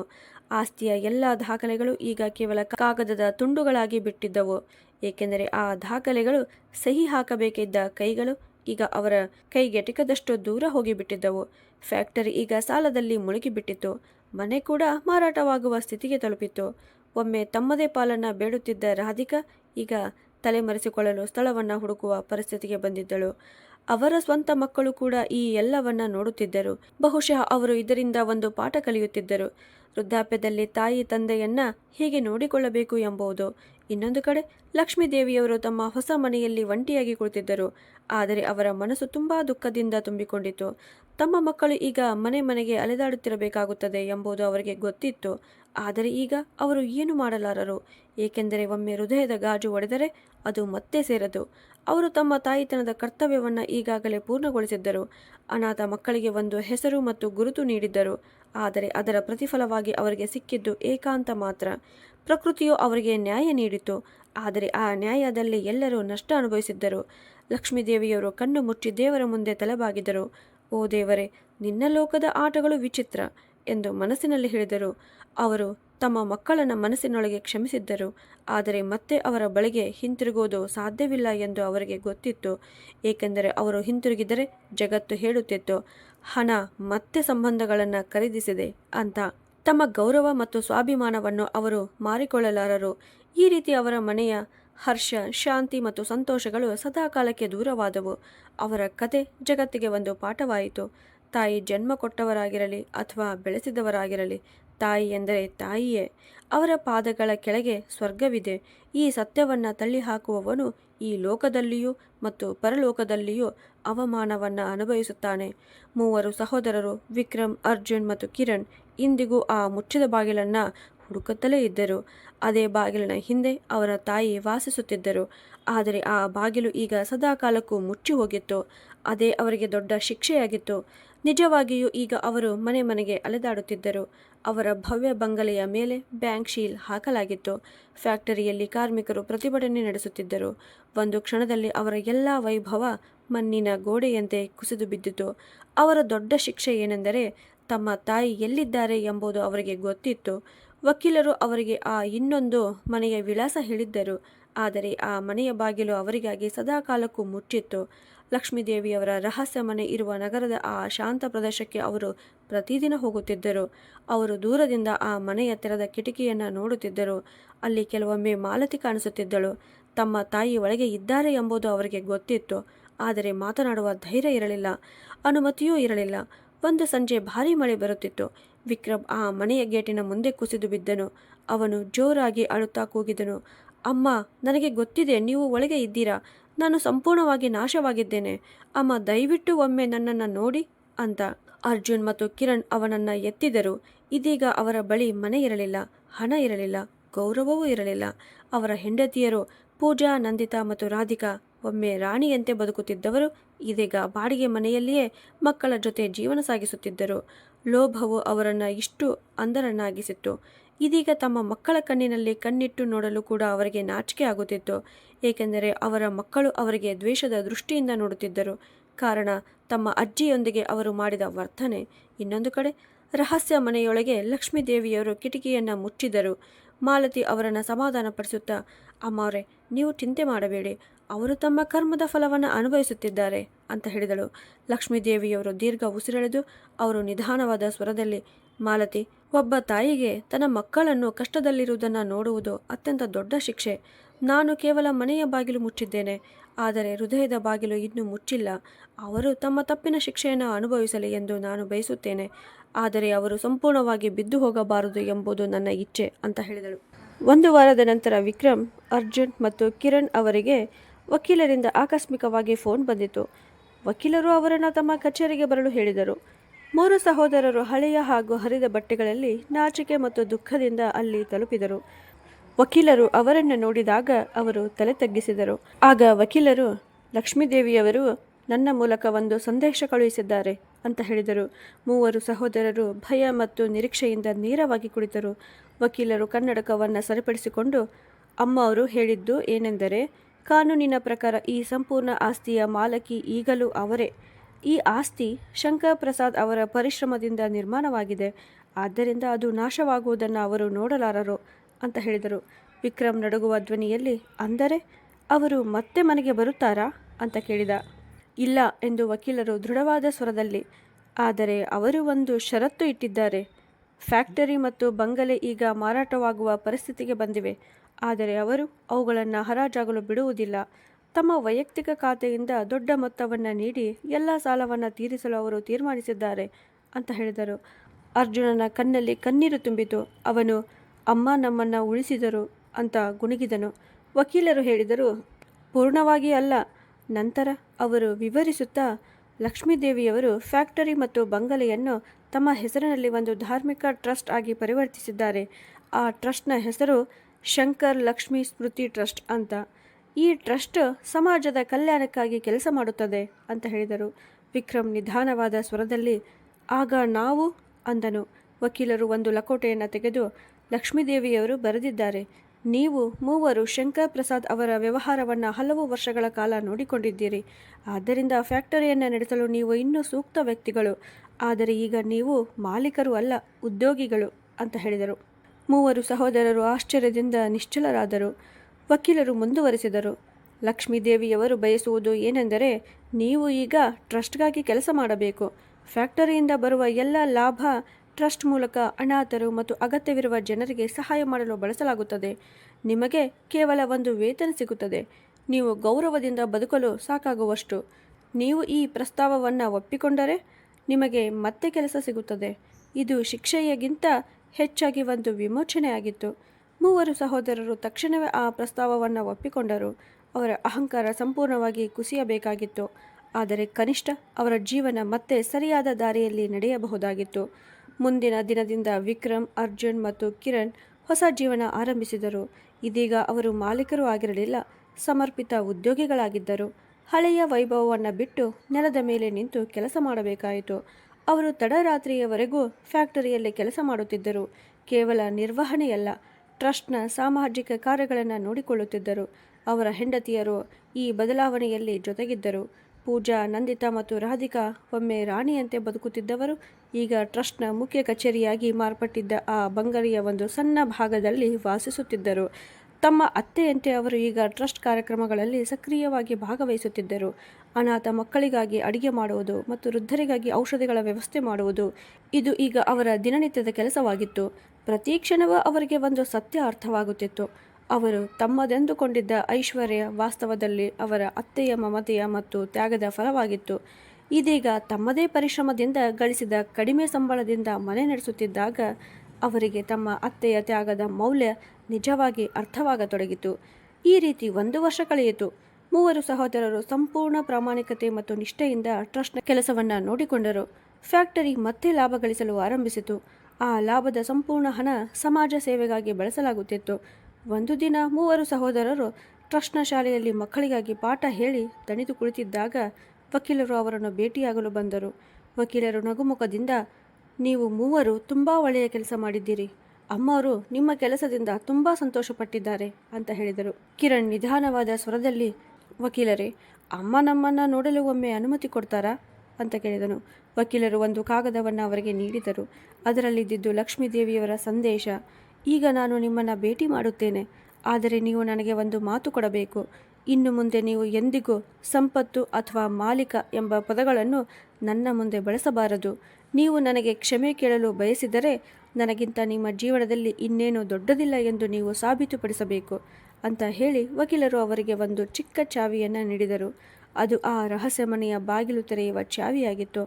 ಅದರ ಜೊತೆಗೆ ಒಂದು ಚಿಕ್ಕ ಹಳೆಯ ತಾಮ್ರದ ಕಡಗವೂ ಇದ್ದಿತು. ಅದು ಶಂಕರ್ ಪ್ರಸಾದ್ ಅವರು ಒಮ್ಮೆ ಲಕ್ಷ್ಮೀದೇವಿಯವರಿಗೆ ಕೊಟ್ಟ ಉಡುಗೊರೆಯಾಗಿತ್ತು. ಮುಂದಿನ ದಿನ 3 ಸಹೋದರರು ಮತ್ತು ಅವರ ಹೆಂಡತಿಯರು ಆ ಮನೆಯ ಕಡೆಗೆ ಹೊರಟರು. ಅವರು ಯಾವುದೇ ಉಡುಗೊರೆ ಅಥವಾ ಆಸ್ತಿಯ ಕಾಗದಗಳನ್ನು ತೆಗೆದುಕೊಂಡಿರಲಿಲ್ಲ. ಬದಲಾಗಿ ಟ್ರಸ್ಟ್ನ ಮಕ್ಕಳೇ ಮಾಡಿದ ಚಿಕ್ಕ ಚಿಕ್ಕ ಕೈಚಳಕದ ವಸ್ತುಗಳನ್ನು ಕೈಯಲ್ಲಿ ಹಿಡಿದುಕೊಂಡಿದ್ದರು. ಅವರು ಆ ಮುಚ್ಚಿದ ಬಾಗಿಲಿನ ಮುಂದೆ ನಿಂತರು. ವಿಕ್ರಮ್ ಆ ತಾಮ್ರದ ಕಡಗವನ್ನು ಬಳಸಿಕೊಂಡು ನಿಧಾನವಾಗಿ ಬಾಗಿಲು ತೆರೆದನು. ಬಾಗಿಲಿನ ಒಳಗೆ ಶಾಂತ, ಸುಗಂಧಭರಿತ ಮತ್ತು ಪ್ರೀತಿಯಿಂದ ತುಂಬಿದ ವಾತಾವರಣ ಇದ್ದಿತು. ಲಕ್ಷ್ಮೀದೇವಿಯವರು ಹಾಸಿಗೆಯ ಮೇಲೆ ಇರಲಿಲ್ಲ. ಅವರು ಲಿವಿಂಗ್ ರೂಮ್ನ ಆರಾಮದಾಯಕ ಕುರ್ಚಿಯಲ್ಲಿ ಕುಳಿತಿದ್ದರು. ಈಗ ಅವರ ಕಣ್ಣುಗಳು ದುಃಖದಿಂದ ತುಂಬಿರಲಿಲ್ಲ. ಅವುಗಳಲ್ಲಿ ಆಳವಾದ ಶಾಂತಿ ಕಾಣಿಸುತ್ತಿತ್ತು. ಅವರ ಮುಖದಲ್ಲಿ ಮಮತೆಯ ಅದೇ ಮಧುರ ಭಾವನೆ ಇದ್ದಿತು.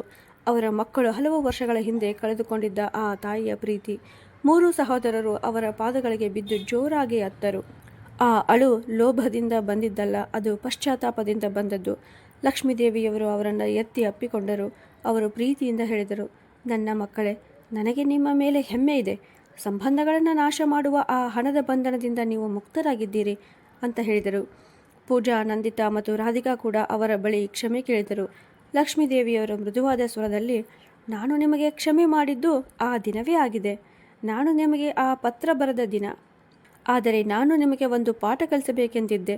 ನಿಮಗೆ ಜನ್ಮ ನೀಡುವ ತಾಯಿ ನಿಮಗೆ ಜೀವವನ್ನು ಕೊಡಬಹುದು ಮತ್ತು ನಿಮ್ಮ ಲೋಭವನ್ನು ನಿಮ್ಮಿಂದ ಕಿತ್ತುಕೊಳ್ಳಲು ಸಾಧ್ಯ. ತಾಯ್ತನವನ್ನು ಹಣದಿಂದ ಖರೀದಿಸಲು ಸಾಧ್ಯವಿಲ್ಲ ಅಂತ ಹೇಳಿದರು. ಲಕ್ಷ್ಮೀದೇವಿಯವರು ಆ ಮನೆಯನ್ನು ಬಿಡಲಿಲ್ಲ. ಆದರೆ ಈಗ ಆ ಮನೆಯ ಬಾಗಿಲು ಸದಾಕಾಲಕ್ಕೂ ತೆರೆದಿತ್ತು. ಮೂವರು ಸಹೋದರರು ಈಗ ಕೇವಲ ಸಂಬಳಕ್ಕೆ ಕೆಲಸ ಮಾಡುತ್ತಿದ್ದರು. ಆದರೆ ಅವರು ಹಿಂದಿಗಿಂತಲೂ ಹೆಚ್ಚು ಸಂತೋಷವಾಗಿಯೂ ತೃಪ್ತಿಯಾಗಿಯೂ ಬದುಕುತ್ತಿದ್ದರು. ಅವರಿಗೆ ಸಿಕ್ಕಿದ ದೊಡ್ಡ ಸಂತೋಷ ಏನೆಂದರೆ ಅವರ ತಾಯಿ ಅವರನ್ನು ಕ್ಷಮಿಸಿದ್ದರು. ಈಗ ಅವರು ಯಾವುದೇ ಷರತ್ತುಗಳಿಲ್ಲದೆ ತಾಯಿಯನ್ನು ಭೇಟಿಯಾಗಬಹುದಾಗಿತ್ತು. ಅವರ ಬಂಗಲೆ ಮತ್ತು ಫ್ಯಾಕ್ಟರಿ ಈಗ ಸಮಾಜ ಸೇವೆಯ ಕೇಂದ್ರವಾಗಿತ್ತು. ಅವರ ಮಕ್ಕಳು ತಮ್ಮ ತಾತ ಅಜ್ಜಿಯರ ಹೆಸರಿನಲ್ಲಿ ಸ್ಥಾಪಿತವಾದ ಟ್ರಸ್ಟ್ನಲ್ಲಿ ಓದುತ್ತಿದ್ದರು. ಅಲ್ಲಿ ಅವರು ಮಾನವೀಯ ಮೌಲ್ಯಗಳನ್ನು ಕಲಿಯುತ್ತಿದ್ದರು. ಲಕ್ಷ್ಮೀದೇವಿಯವರ ಕತೆ ಜಗತ್ತಿಗೆ ಒಂದು ಅಳಿಸಲಾಗದ ಪಾಠವಾಯಿತು. ತಾಯಿಯ ಮಮತೆ ಎಂಬುದು ಅಮೂಲ್ಯವಾದ ಖಜಾನೆಯಾಗಿದೆ. ಅದರ ಮುಂದೆ ಜಗತ್ತಿನ ಎಲ್ಲ ಸಂಪತ್ತು ಕೂಡ ಮಸುಕಾಗುತ್ತದೆ. ತಾಯಿಯ ಗೌರವವನ್ನು ತಳ್ಳಿ ಹಾಕುವವನು ಕೇವಲ ಹಣವನ್ನೇ ಅಲ್ಲ, ತನ್ನ ಆತ್ಮವನ್ನು, ಜೀವನದ ನಿಜವಾದ ಸಂತೋಷವನ್ನು ಕಳೆದುಕೊಳ್ಳುತ್ತಾನೆ. ತಾಯಿ ತಂದೆಯ ಗೌರವವೇ ಮನುಷ್ಯನ ದೊಡ್ಡ ಸಂಪತ್ತು ಮತ್ತು ಧರ್ಮ. ಮೂವರು ಸಹೋದರರು ಇಂದಿಗೂ ಆ ಬಾಗಿಲಿನ ಬಳಿ ಹೋಗುತ್ತಾರೆ. ಆದರೆ ಈಗ ಆ ಬಾಗಿಲು ಅವರಿಗೆ ಶಿಕ್ಷೆಯ ಸಂಕೇತವಾಗಿರಲಿಲ್ಲ, ಅದು ತಾಯಿಯ ಮಮತೆ ಮತ್ತು ಆಶೀರ್ವಾದ ಸಂಕೇತವಾಗಿತ್ತು. ಹಾಗಾದರೆ ಸ್ನೇಹಿತರೆ, ಇಂದಿನ ಈ ಕತೆ ನಿಮಗೆ ಹೇಗಿತ್ತು? ದಯವಿಟ್ಟು ಕಮೆಂಟ್ ಮಾಡಿ ತಿಳಿಸಿ. ಇಂತಹ ಇನ್ನಷ್ಟು ಕತೆಗಳನ್ನು ನೋಡಲು, ಕೇಳಲು ನಮ್ಮ ಚಾನಲನ್ನು ಸಬ್ಸ್ಕ್ರೈಬ್ ಮಾಡಿ. ಈ ಕತೆಗೆ ಒಂದು ಲೈಕ್ ಕೊಡಿ ಮತ್ತು ಶೇರ್ ಮಾಡಿ. ಮತ್ತೊಂದು ವಿಷಯ, ನೀವು ಈ ಕತೆಯನ್ನು ಯಾವ ನಗರದಿಂದ ಕೇಳುತ್ತಿದ್ದೀರಿ? ಅದನ್ನು ಕಮೆಂಟ್ ಮಾಡಿ ನಿಮ್ಮ ಹೆಸರಿನೊಂದಿಗೆ ಬರೆಯಿರಿ. ಧನ್ಯವಾದಗಳು.